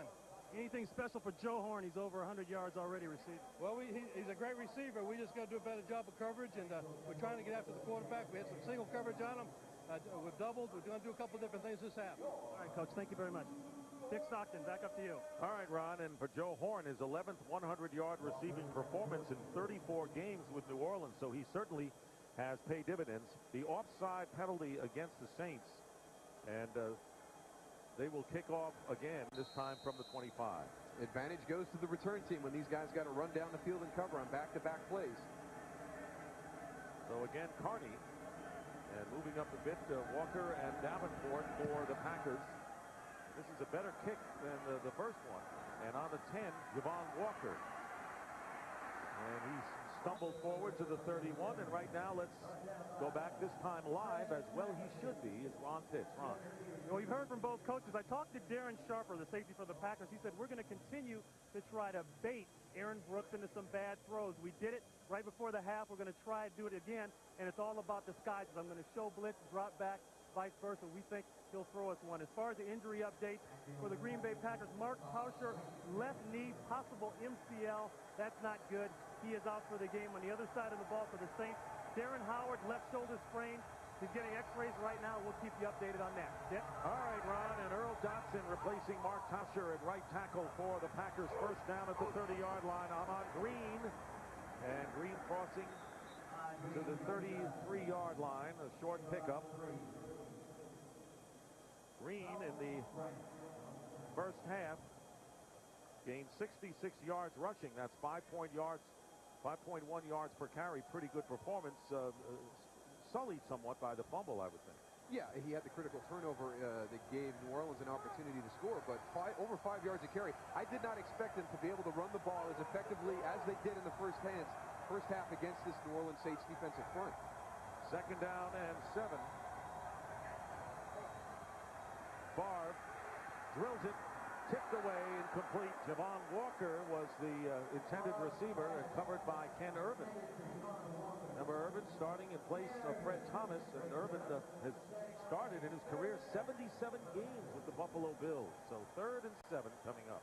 And Jim Haslett really wasn't concerned about the cornerback situation. He was hoping that Fred Thomas would be able to play, but he's going to do some different things to give these guys some help. And yeah, you pointed out, 77 games as a starter at corner. Yeah, why be worried? Just go out, play your game. Don't be afraid to take your chances. Don't get out of what you normally do. They're going to spread it out, and 5 receivers line up for Favre on 3rd down and 7. And they keep the defense out, and the pass flag is down, and they're going to say that's a catch and a fumble, and running it in, Terry Glenn had lost it as Keo Craver. They did not give a signal of incomplete pass, so we have to assume that Glenn, according to the officials, had caught the ball, and I really wonder whether that was the case. I'm not so sure. Illegal formation. Number 72. We'll never know. Lined up in the backfield. The touchdown is good. Wow. Well, now, Keo Craver running it in on Glenn's fumble. And the penalty declined. Well, as you pointed out, Dick, now it's just a question of whether the ball was caught and fumbled. They called Earl Dodson for being in the backfield. But let's see right here on the replay. Catch, possession, feet down, turning upfield. Yes. Fakir Brown, a guy that was brought in this week with the injury situation to Fred Thomas, makes a huge play and knocks the ball loose. Keo Craver takes it the rest of the way. 38-yard touchdown run. So the house is crumbling for the Packers after their late flurry at the end of the second quarter. And John Carney on for the point after is perfect. And the Saints lead 28-10. So the Packers have turned it over 3 times and have been scolded on 2 occasions. 28-10 28-10. It might have been confusing, first saying a fumble, then an interception. It was a fumble return, 38 yards, as we saw clearly, as Terry Glenn had caught the ball, had a couple of steps with the ball in possession, and then lost it. And I'll tell you one thing, the Saints are getting a lot of mileage from backup defensive backs in this game. I tell you what, you had an opportunity to get back with a football team that released you during training camp. Fakir Brown making the most of an opportunity, filling in for the injured Fred Thomas in the nickel group. John Carney's kick returned by Javon Walker. And stopped at the 22-yard line. So the Saints lost the Packer momentum early here in the third quarter, leading 28-10.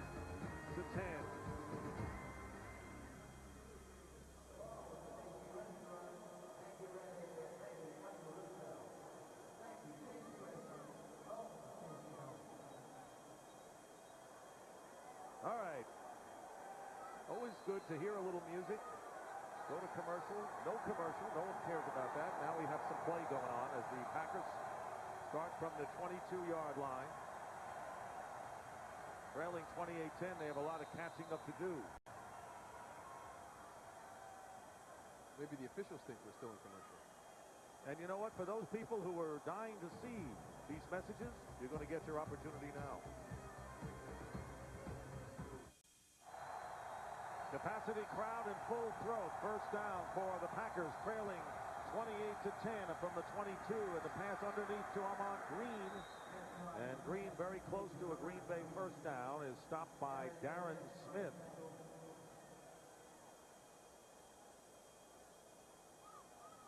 The crowd has got to maintain their excitement. You know, they just keep coming in and out of the football game to use it as an advantage, and maybe that's why the Saints have struggled at home.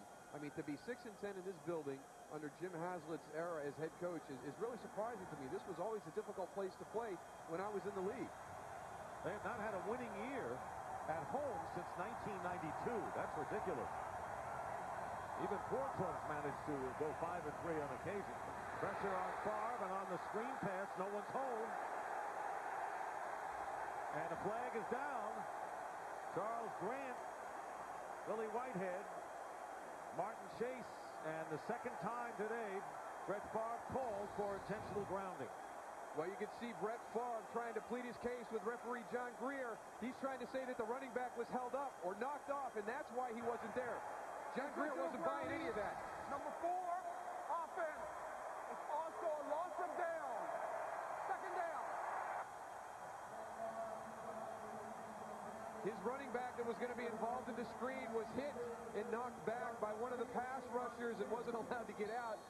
Brett saying that the ball was going to be near him if that hadn't happened, but they just weren't buying what he was selling. I want you to watch Charlie Clemens right here. He's going to be the guy that knocks him on Green back out of the play. Now, Brett dumps the ball off, but he hasn't been able to make it out. That was his case. They weren't listening to anything. 15-yard penalty back to the 15-yard line. Here's Green out of the backfield and out of bounds. At the 18, Cedric Hodge. The New Orleans Saints trying to win their home opener today in front 28-10 early here in the third. I'll tell you why Jim Haslett was upset right there walking back to talk to his coach. Cedric Hodge was late again getting out into coverage in the flat. If Ahman Green could have made that turn, they were in man coverage, and he had a lot of room down the sideline. Third down and 18. Walker and Glenn line up to the top.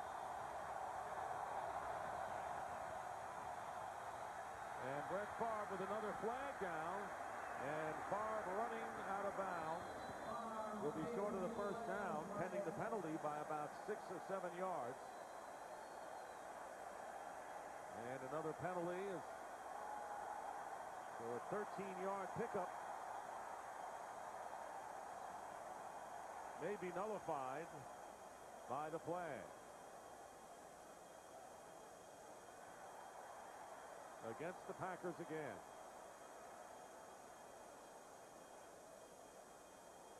And it will be illegal hands in the rejected. face. Number 68, offense. It's declined. Fourth down. Mike Wall his third penalty of the game, and so fourth down coming up. Josh Bidwell. It's going to be a trying afternoon for Mike Sherman. Mike Wall's right here. You see, as he comes over to help, he just gets his hands up in the face. First contact right there. You saw Mike Sherman walking the sideline with the scowl. All the mistakes and all the bad positions this team has put them in have been self-inflicted this afternoon. So here is Bidwell with a kick, a beauty. Michael Lewis inside his 10. And down he goes, shy the 20-yard line. Well, Mike Sherman said this key matchup, our offensive line against their defensive line. So far, no contest. At this point, the Saints are taking it to the Packers, 28-10. Rick Venturi with his defensive group. And Aaron Brooks with 2 touchdown passes, also with 2 interceptions, starting from the 19. Here's Deuce McAllister. And quickly in on the play is Nate Wayne. And right now, for a game break, let's return to James Brown in Los Angeles. Hey, Dick, a back-and-forth game in Atlanta. Take a look at Jim Miller hooking up with David Terrell for the 14-yard strike.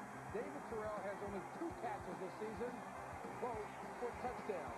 14-10 Bears, but Atlanta's in the red zone. Back to Dick and Daryl. Chicago's passing game looking very, very strong at the beginning of the season. One of the knocks in last season's nice playoff run. Second down and 8. Here is McAllister. And Darren Sharper slicing through from the secondary. Bringing up a third down and long for the Saints. Well, we can sit here and talk about what Green Bay needs to do to get back into this football game, and that's all a moot point. New Orleans needs to come out and assert themselves, and they had an opportunity to really put the game away last week against Tampa Bay. They've got another chance this week. I think it all rests on what they're going to do. Are they going to start to dictate the tempo to the pack, or are they going to allow them to hang around and be 1 or 2 plays away from getting back into this football game? Third down and 6 from the gun. Here is Brooks on the slant. First down to Dante Stallworth, who has caught another touchdown pass today. Tyrone Williams on the coverage. And that's the point that Mike Sherman made coming out in the second half is, yeah, we'd like to get more pressure on the quarterback, but we're finding ourselves in man-to-man situations, and right now the Saints are winning those battles. Joe Horn, a big factor in the first half. This half, it's Dante Stallworth. You see the trips down there in the bottom, and there's all the blitzers. They're going to come off that group, and that singles up on the backside to Dante Stallworth versus Tyrone Williams. So a first down at the 31-yard line. Play action this time, freezing people, and actually McAllister does get the handoff. And no gain on the play. Antoine Edwards making the tackle. Shuffling in the defensive lineman. Ed Donatel, Billy Lyon now in there as we have second down and 10 coming up for the New Orleans Saints. Packers trailing 28-10. They have given up a bushel of points in the first 2 games of the season, and we're still in the third quarter. Backpedaling is Brooks, and on the screen McAllister, and here's the deuce, and he is knocked out of bounds before getting to the first down, and a flag has been thrown. Hardy Nickerson on the play on McAllister.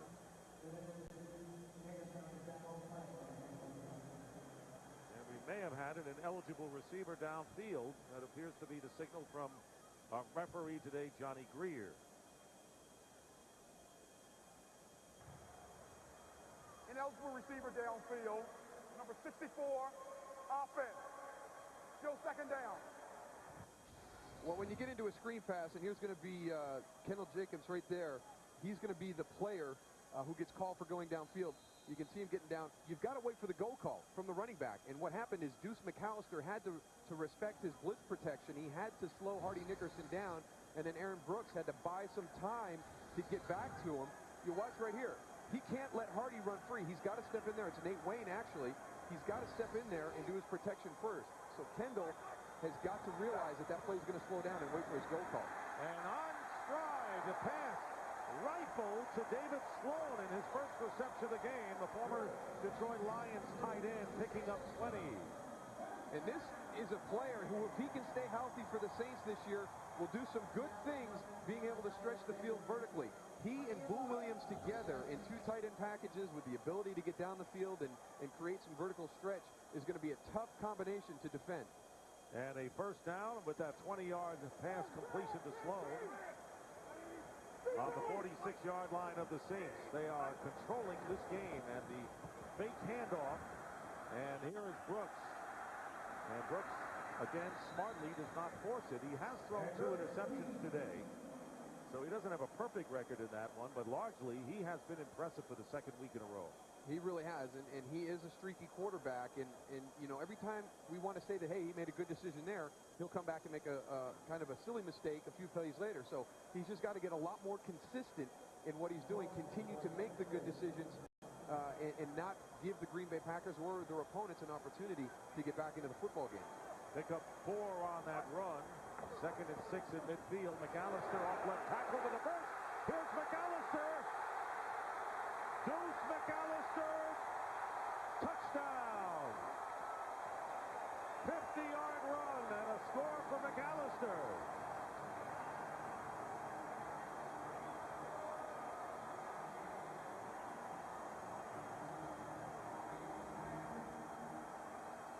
And there's a flag down.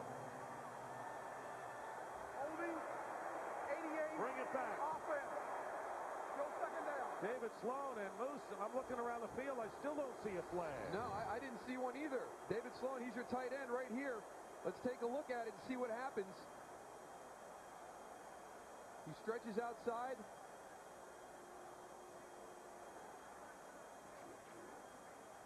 Well, yeah, he's got a little bit, but I tell you what, in the course of an NFL football game, you will probably see 10 or 11 worse holding calls than that. What happened with that, it was right at the point of attack. Everybody's attention was focused there. Maybe considered the block that springs Deuce McAllister for the touchdown. And the old story is, if it weren't for the hold, maybe he doesn't get that opening. James Fenderson into the game, giving McAllister a breather, nullifying a 50-yard touchdown run, so it'll be 2nd and 16 back at the 40-yard line following that penalty, and hand off to Fenderson. And he gets into Packer territory, but a little damper here at the Superdome after that touchdown is nullified. Yeah, but I tell you, they come right back in. They bring James Fenderson in to give Deuce McAllister a little breather, and there you're seeing the New Orleans Saints offensive line creating some big running lanes right now.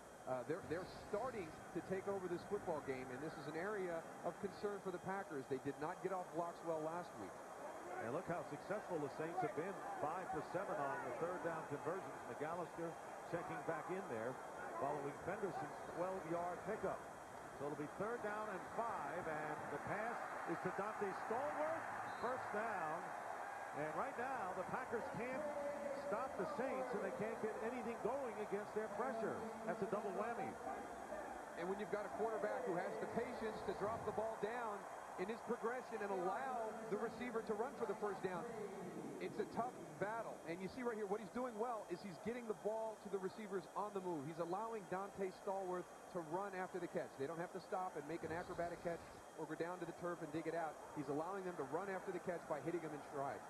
And Ed Donatel with the headset off, trying to figure out a way of curtailing the Saints. They lead 28 to 10. They have a first down at the 39 of Green Bay. McAllister knocked back after a yard pickup. You had a good point. Forget about what the Packers have to do offensively. This has got to be their first mission right here. Well, I've always felt that the mark of a really good football team is a team that when they have an opportunity to put the game away, their offense will come out and put together a huge drive where they just eat minutes off the clock and not allow the opposition's offense to get back on the field. And what we're seeing right now is a Saints offensive group that is about to take over with one of those drives right here. So a 5.5-minute drive right now with 6 minutes to go in this 3rd quarter. 2nd and 9. Plenty of time, and the pass thrown to the fullback, Terrell Smith, underneath. And he picks up 4 yards, bringing up 3rd down. So Kyle Diggs, Tyrone Williams combined. And Aaron Brooks has had an awful lot of time to sit back in that pocket this afternoon and find his guys in the check down situations. Look at the offensive line. They're making a perfect pocket for him right there. He is feeling no pressure right now. The Packers have got to do something to jumpstart their pass rush, whether it's through the blitz or somebody just stepping up and making a play in that defensive front. The 11th play of this drive coming up, 3rd down and 6.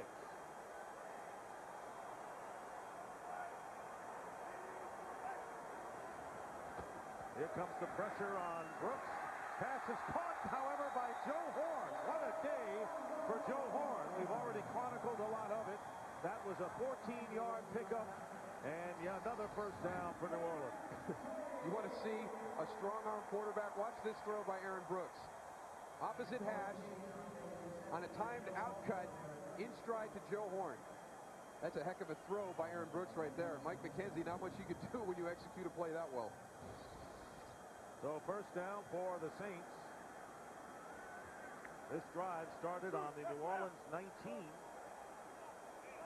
And it's been a balanced drive. Virtually equal number of rushes and passes. This is going to be a pass attempt by Brooks. Fires it. And it's knocked away. And the hit provided against Jerome Pathon by Mike McKenzie, who broke it up. And that brings up 2nd down. Well, we've seen a patient, balanced drive, but I want you to watch the receiver right here. He's going to do a double move like he's coming across the middle, and then he's going to go vertical. Right there, he gets up the field. He almost splits the safeties.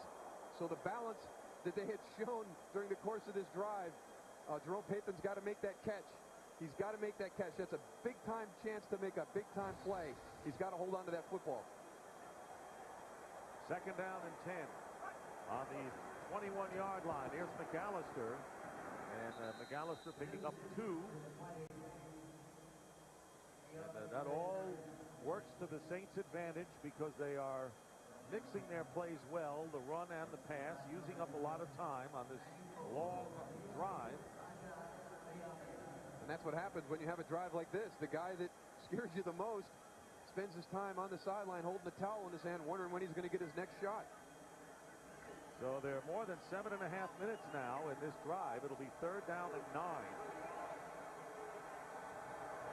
They brought Michael Lewis, the kick returner, number 84, in as one of the wide receivers, and he goes in motion.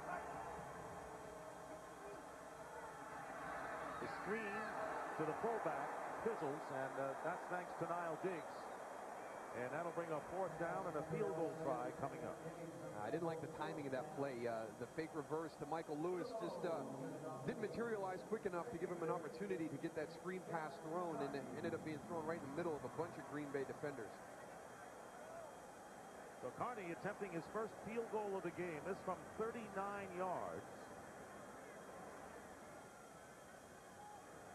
3:20 remaining here in this 3rd quarter. Toby Goen, the punter, is the holder for Carney.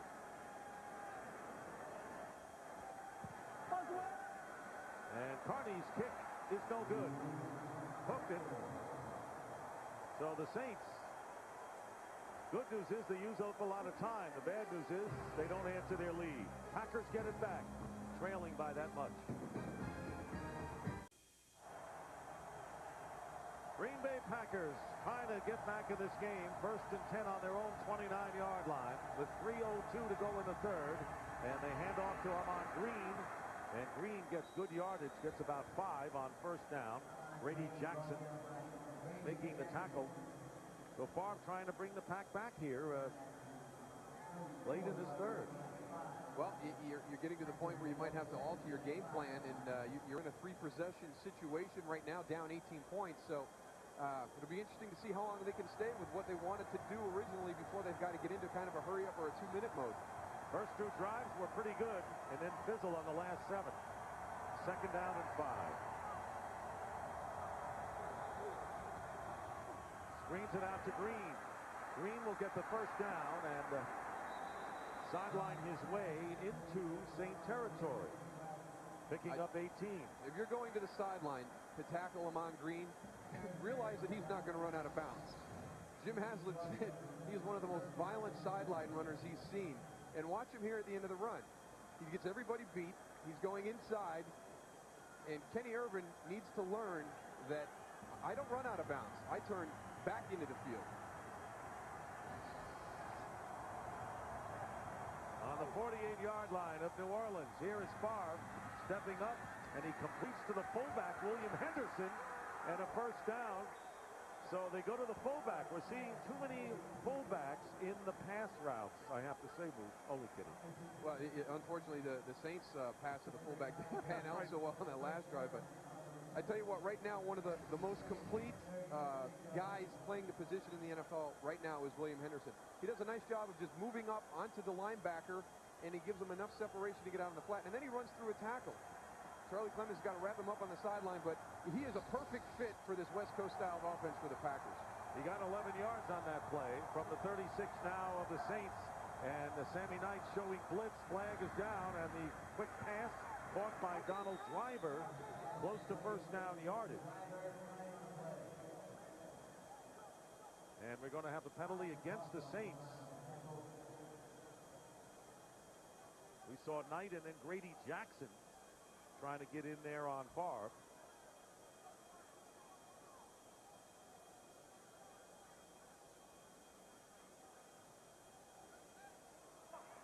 Offside. 91. Defense. It's declined. Second down. See, he's following Amon Green's theory right there. Cedric Hodge, you better get ready because fullbacks don't run out of bounds either. And there's Amon Green trying to get the first down. He needed 1 yard, and it's very close. So they declined the penalty, did the Packers, and running it to Green, and it is a first down for the Packers with 1 minute remaining here in this third quarter. What a nice drive by the Pack right here, showing a lot of poise, not panicking right now. We're winding down here in the third quarter, but plenty of time to play. Very, very impressed with what they're doing right now on this drive. On the 26 of New Orleans, 1st and 10. They pick up the pressure on Favre, and his pass wide open, and the touchdown to Donald Driver. Even I know that somebody missed an assignment on that one. A 26-yard pass to Donald Driver. And the Packers come back quickly with a half a minute to go in the third. What a nice design play by offensive coordinator Tom Rosley. He's got two guys crossing deep with a nice play-action fake that allows Brett to hold the ball. And as you pointed out, Dick, a mix-up in coverage right there because guys shouldn't be running this free, especially in the end zone. The extra point by Ryan Longwell is good, and the Packers have now climbed to within 11. Brett Favre with his second touchdown pass of the game. Packers trail the Saints 28-17. Well, America has spoken, and now you get what you asked for. Jimmy Johnston joins the Fox NFL Sunday crew for the rest of the year, making America's #1 pregame show even better. And next week, the boys take their show on the road to open up Detroit's brand new Ford Field and break down the much-anticipated revenge matchup between Steve Spurrier's Redskins and Mariucci's 49ers. Fox NFL Sunday begins next week at noon Eastern, 9 a.m. Pacific, followed by the Saints battle with the Bears and then the Redskins-49ers matchup. Ryan Longwell kicking it and picked up on the bounce by Michael Lewis. Flag down, and Lewis stopped at the 27.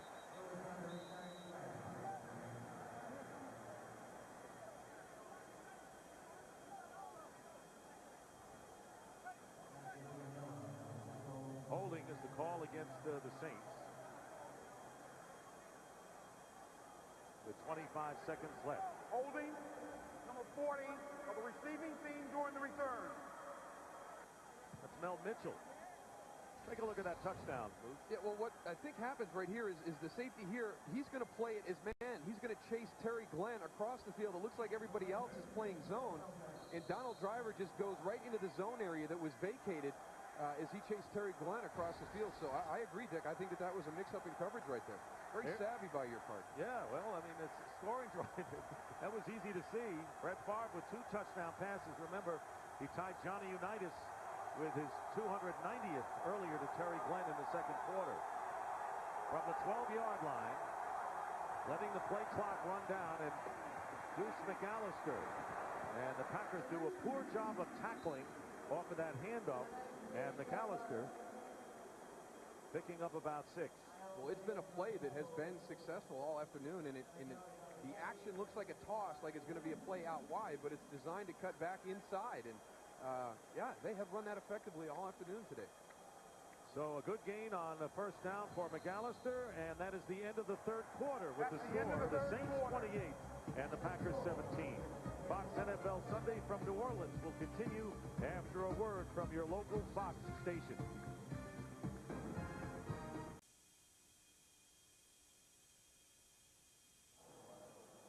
And we begin the fourth quarter here at the Louisiana Superdome. The Saints scoring in every quarter, leading the Packers 28-17. Facing a second down and 3 on their 19. Dick Stockton along with Daryl Johnston and Ron Pitts here at the Superdome.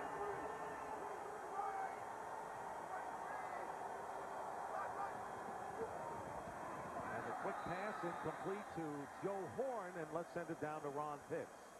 Well, Dick, the Saints may be ahead by the score, but there's no letdown by the Saints defense, a definite sense of urgency.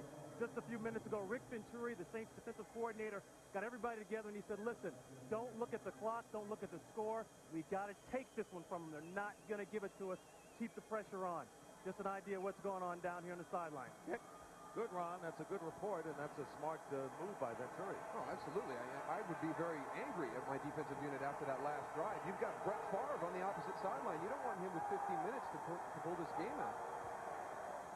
Third down and 3, and the pass unable to connect that time with Jerome Payton, and it's fourth down. So now the Green Bay Packers sensed something here, and they came in on Aaron Brooks.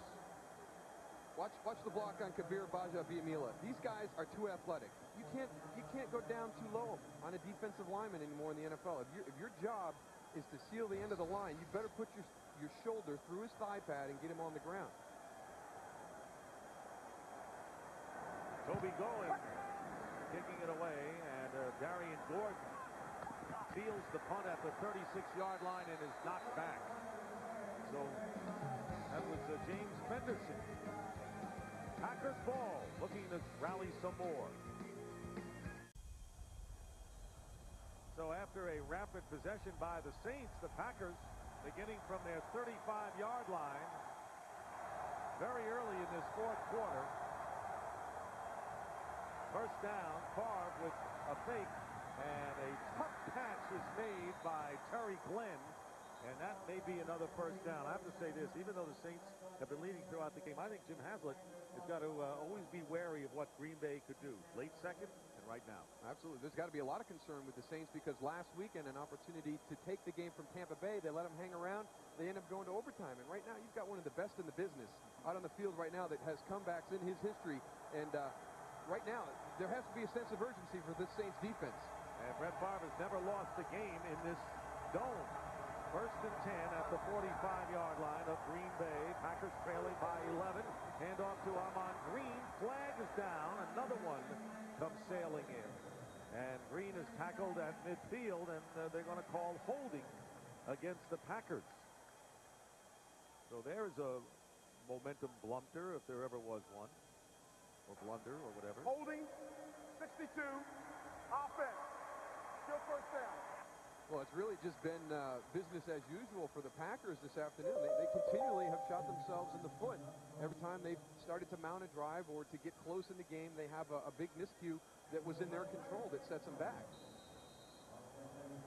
It's so hard to win a game in the NFL, Dick. And to be out there and beating your... I mean, it's just so hard. You've got to play such smart football. You can't put yourself in tough situations. You said it right. It's hard to win in the league. Every coach will tell you that. First down and 20, and the fake reverse, and here is Ahman Green, and Green getting about 6 yards on the play.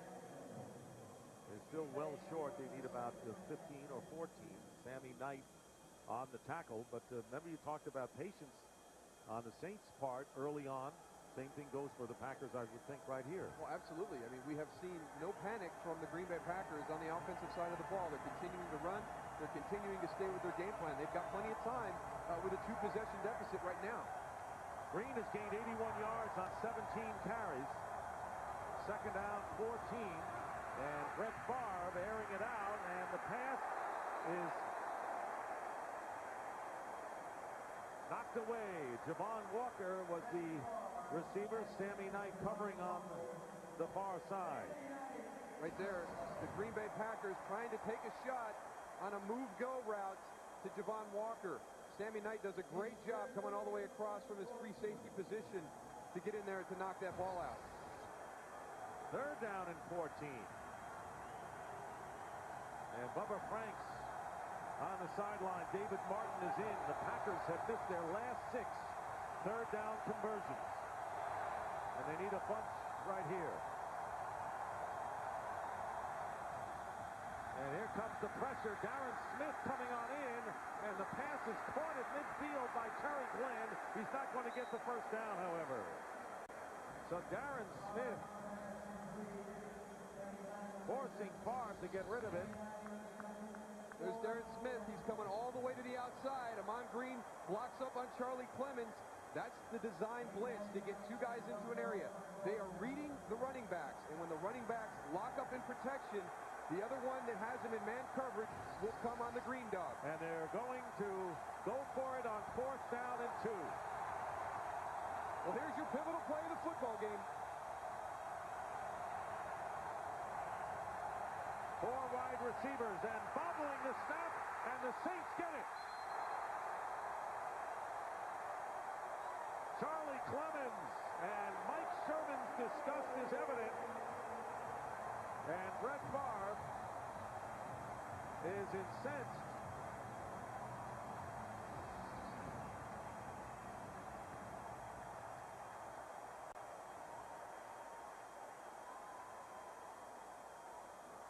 Just a miscommunication.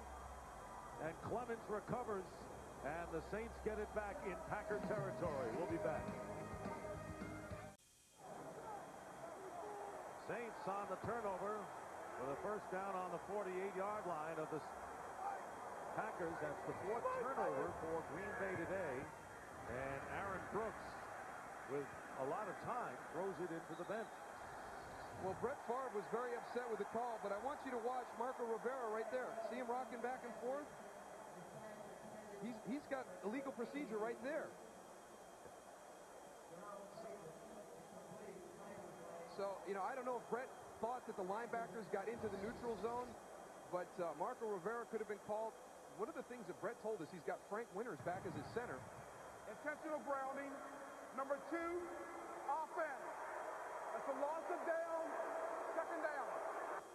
He's got Frank Winters back as his center, and Mike Flanagan used to kind of float the ball back in shotgun.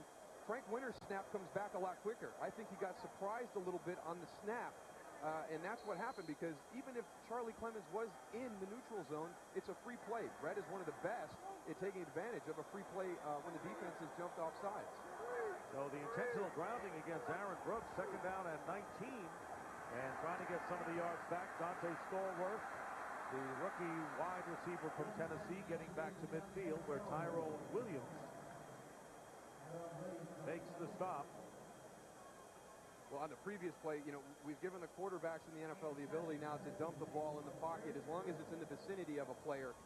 But when they throw the ball high out of the end zone or high on the sideline, it's got to at least be an attempt to get it near the player. And what the Saints were doing, they were taking a home run shot, and Aaron Brooks showed great patience, and it wasn't there, so he just sailed it out of bounds. But he's got to be aware they're going to call that a little bit tighter this year.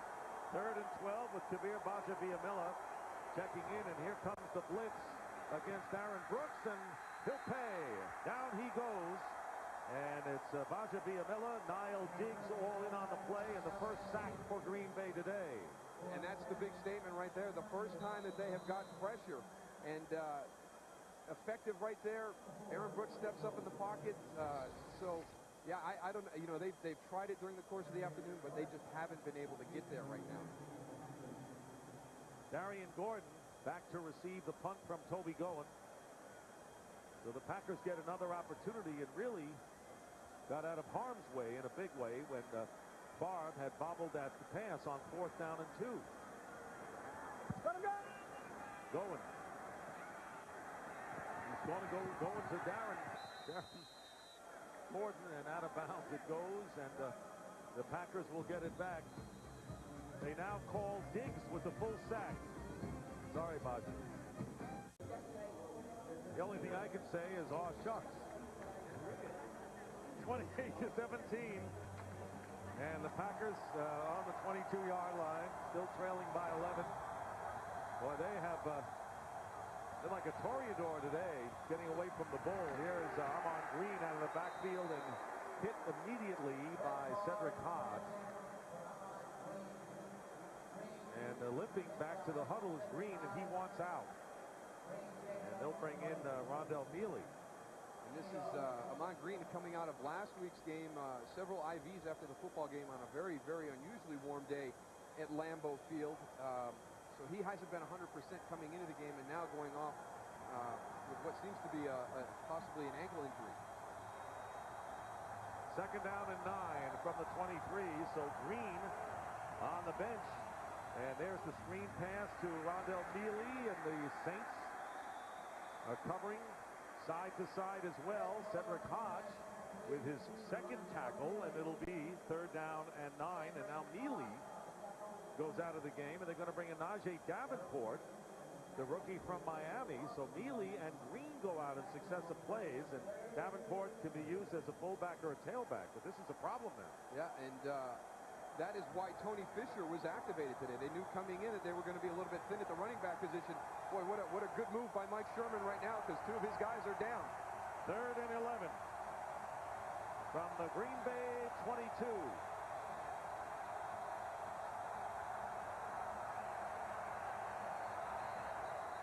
And they don't get it off in time, and I think we'll have a delay of the game call. You saw this snap, delay, offense. Third down. So now it'll be third and 16. Very similar to the play that we had on the fumble with Charlie Clements coming on the move right up the middle, and those are all the fans from Kill, Mississippi right there, not having the type of afternoon that they had hoped to have after making the trek in today on the buses. No, it's not what they envisioned. The Packers have not converted their last 7 third down attempts, and they've got to go 16 yards on this one. They spread them out, and Favre with a flag down, trying to get it to Glenn, but it's knocked away. And Devo Craver on the play, so another penalty.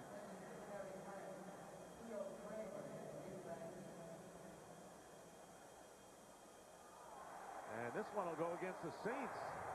Illegal hands to the face. Number 36, defense. First down. A critical penalty. Michael Hawthorne, and a first down for Green Bay as we send it down to Ron Pitts. Well, I'll tell you what, Dick, I don't know if the Packers staff has enough medical personnel to attend to all the injuries right now. Rondell Mealy, he just came out. He's up on his feet moving around. Looks as though he got the wind knocked out of him. But Armand Green, he twisted his knee. He stayed down on the carpet for a while before anybody could get to him. They're attending to him right now. We'll keep you posted on both of these guys. Dick, thank you, Ron. And as Moose mentioned, that's why Tony Fisher, the rookie, was active today. Najee Davenport is their running back on first down and 10.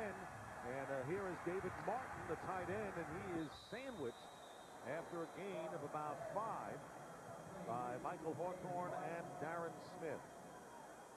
You pointed out that what a critical penalty right there on a 3rd and 15 situation, the illegal hands to the face by Michael Hawthorne. And now what we've seen, the Packers are throwing the ball into the flat area on their passes. What the guys need to do right now is start getting as much yards as they can and then get out of bounds. Let's start saving some time on this clock. We're down to 8:25 right now in the 4th quarter, a 2-possession game.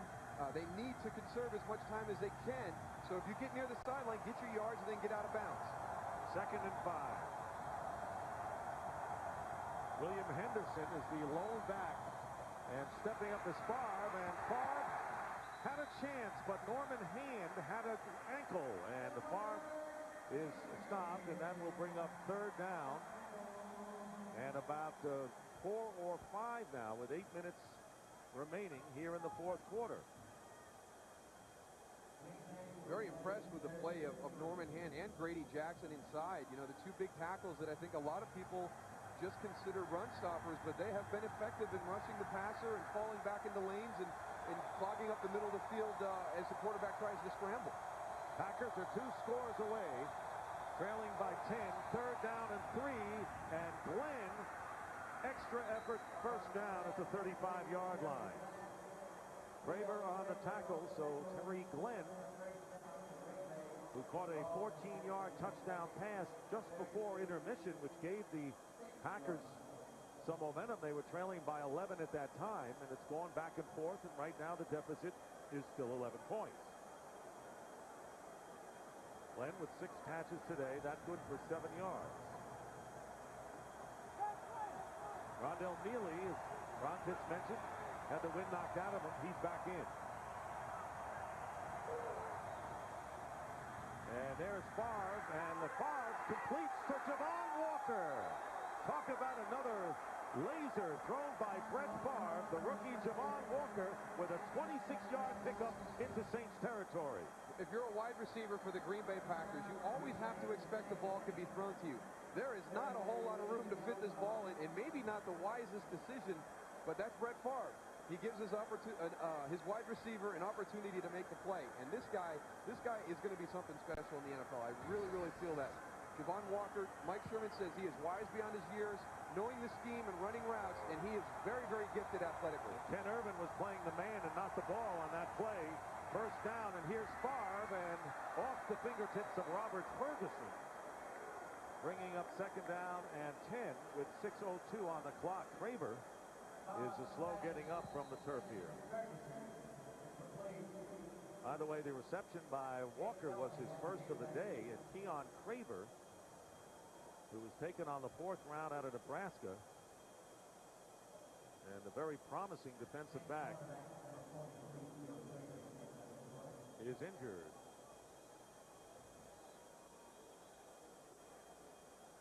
Fred Thomas out with the broken hand, the starting cornerback, and you know that Dale Carter has been on suspension.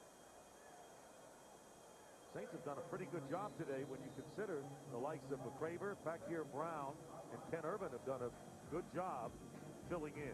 We'll be back.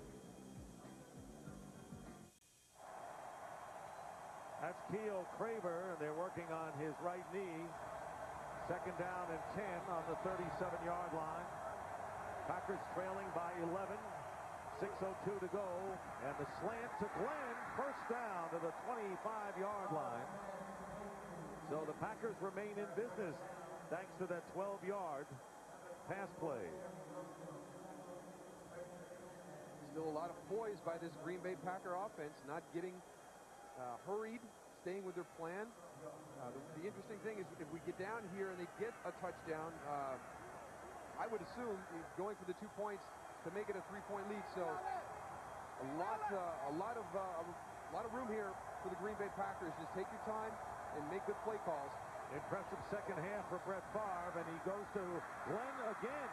And Glenn close to another first down, maybe about a yard short. Ken Irvin making the play. So Favre has completed 9 of 11 passes for over 100 yards in the 4th quarter alone. You can understand now why defensive coordinator Rick Venturi was talking to his guys. Don't pay attention to the clock. Don't look at the lead. You know, go out and play the way you would play if it was 0-0 on the opening drive of the game. They've allowed Green Bay to hang around, and they're on the verge of making this a one-possession football game.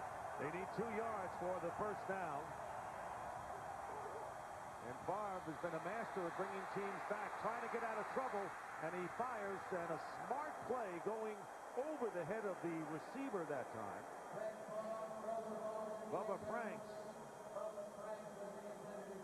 I don't think he had any idea he was going to complete a pass at that point, just wanted to get rid of it and not ground it in the process. Exactly. Brett Favre has been called twice today for intentional grounding, so he knows the officials are watching him.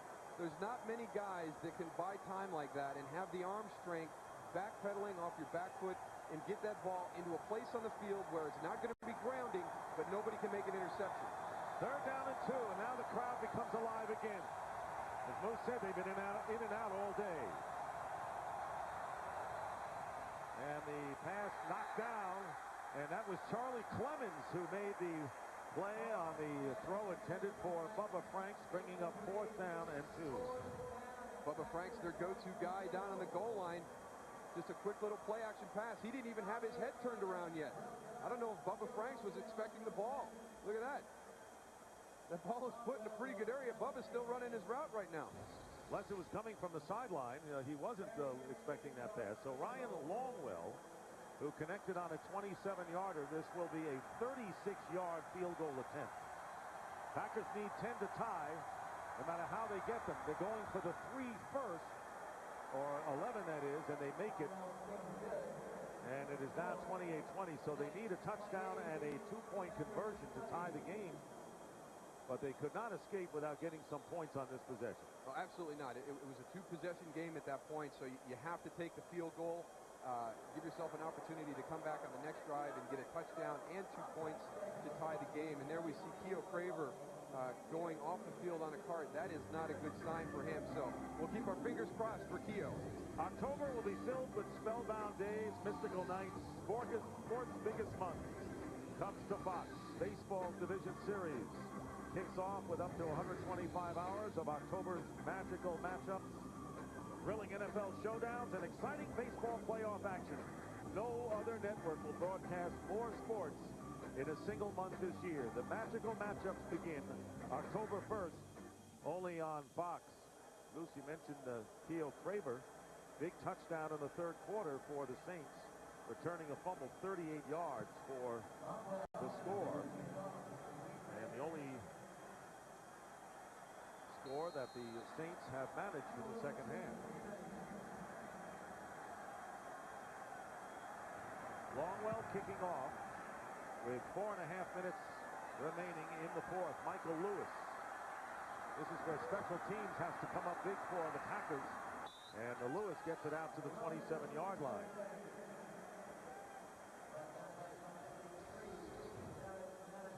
Well, you remember the 3rd and 15. Let's watch down here, the bottom of the screen. Michael Hawthorne versus Javon Walker.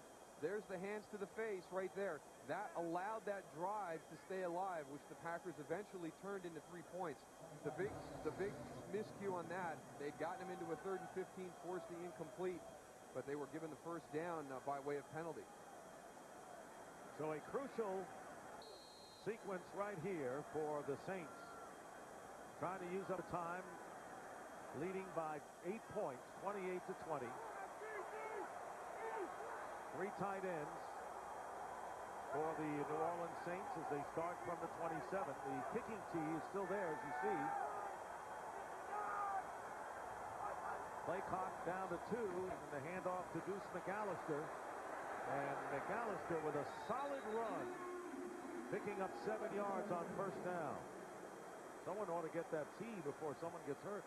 I think here he comes right there. I'll tell you, the best thing that Deuce McAllister did on that run is he got into the area of contact. Somebody put a hand on the ball, and he immediately secured the possession of the football. The one thing you cannot have here is the turnover, obviously. But let's take a look. Watch as he gets into the hitting area. He's going to get a hand on the ball. He's got it kind of loose right there. And there you see. Uh-oh, I better get 2 hands on it. 2nd down and 4. And here is McAllister. First down. Breaks into the open field. Deuce McAllister in a foot race. Mike McKenzie trying to get in front of him and does. But it's too late. Deuce McAllister with a brilliant 64-yard run from scrimmage. And the Saints have first and goal. Everybody on the offense talked about his big play potential. Look at the patience as he moves through the hole. And now when he gets out in the open field, the one thing that everybody knew is his breakaway speed. Every time he is on the field and has an opportunity to touch the ball, he has the athletic ability and the skills to take it the distance. Officially 62 yards for McAllister, who has paid dividends today with a touchdown to start the scoring. He gets the call again, and McAllister on first and goal from the 5 gets to about the 2. And 2.5 minutes showing on the clock here in the fourth quarter. It has been a truly uphill climb for the Packers all day.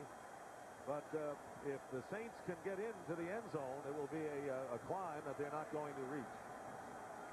McAllister with 121 yards, had his career game a week ago, and has surpassed it here. He had 108 yards last week. Second and goal, and here is McAllister, and he'll walk in for the touchdown to clinch the game. Well, I just don't know what to do as the Green Bay Packer defense right there. The Saints are in a position to definitely kick a field goal, which becomes a two-possession game again with 2 minutes to go. Do you let the guy score immediately to save yourself some time on the clock because it is a two-possession game? It's just a very, very difficult position to be in. We'll go back and take another look at that long run, the patience that he has through the hole, and what they talked about last week, the downfield blocking of the wide receivers. To see them all hustling, Jerome Pace and Joe Horn, they were all downfield. That's what turns a 12-yard run into a 62-yard run. And the extra point by John Carney is good, and the Saints leading by 15, and this was McAllister's show all the way.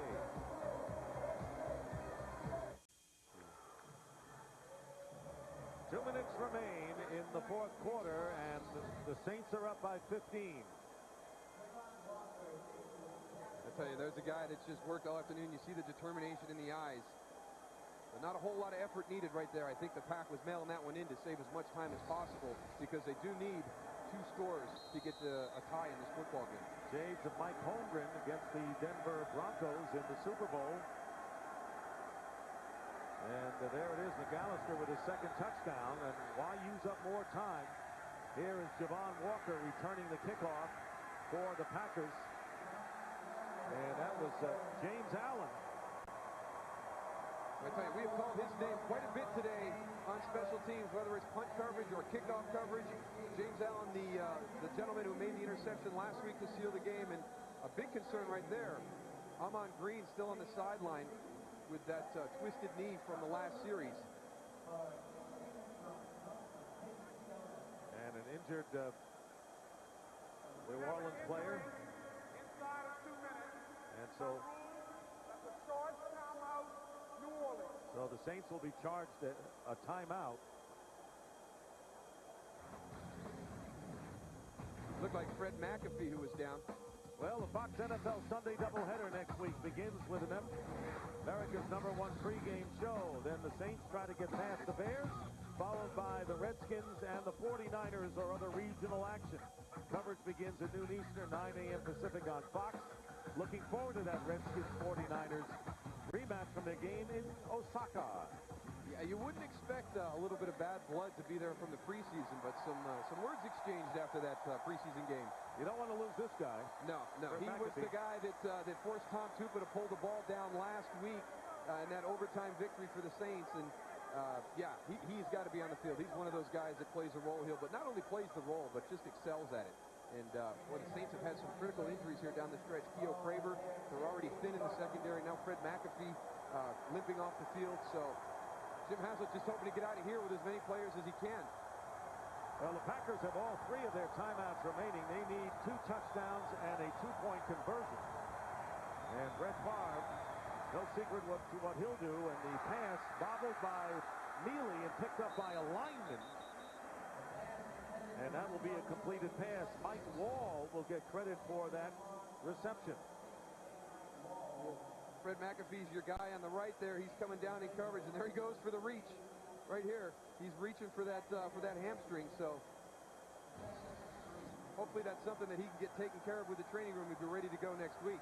Second down and 3, and Brett Favre again going underneath to Mealy, who was tackled at the 25-yard line, and the Packers have got to use a timeout, I would think, and they do right here.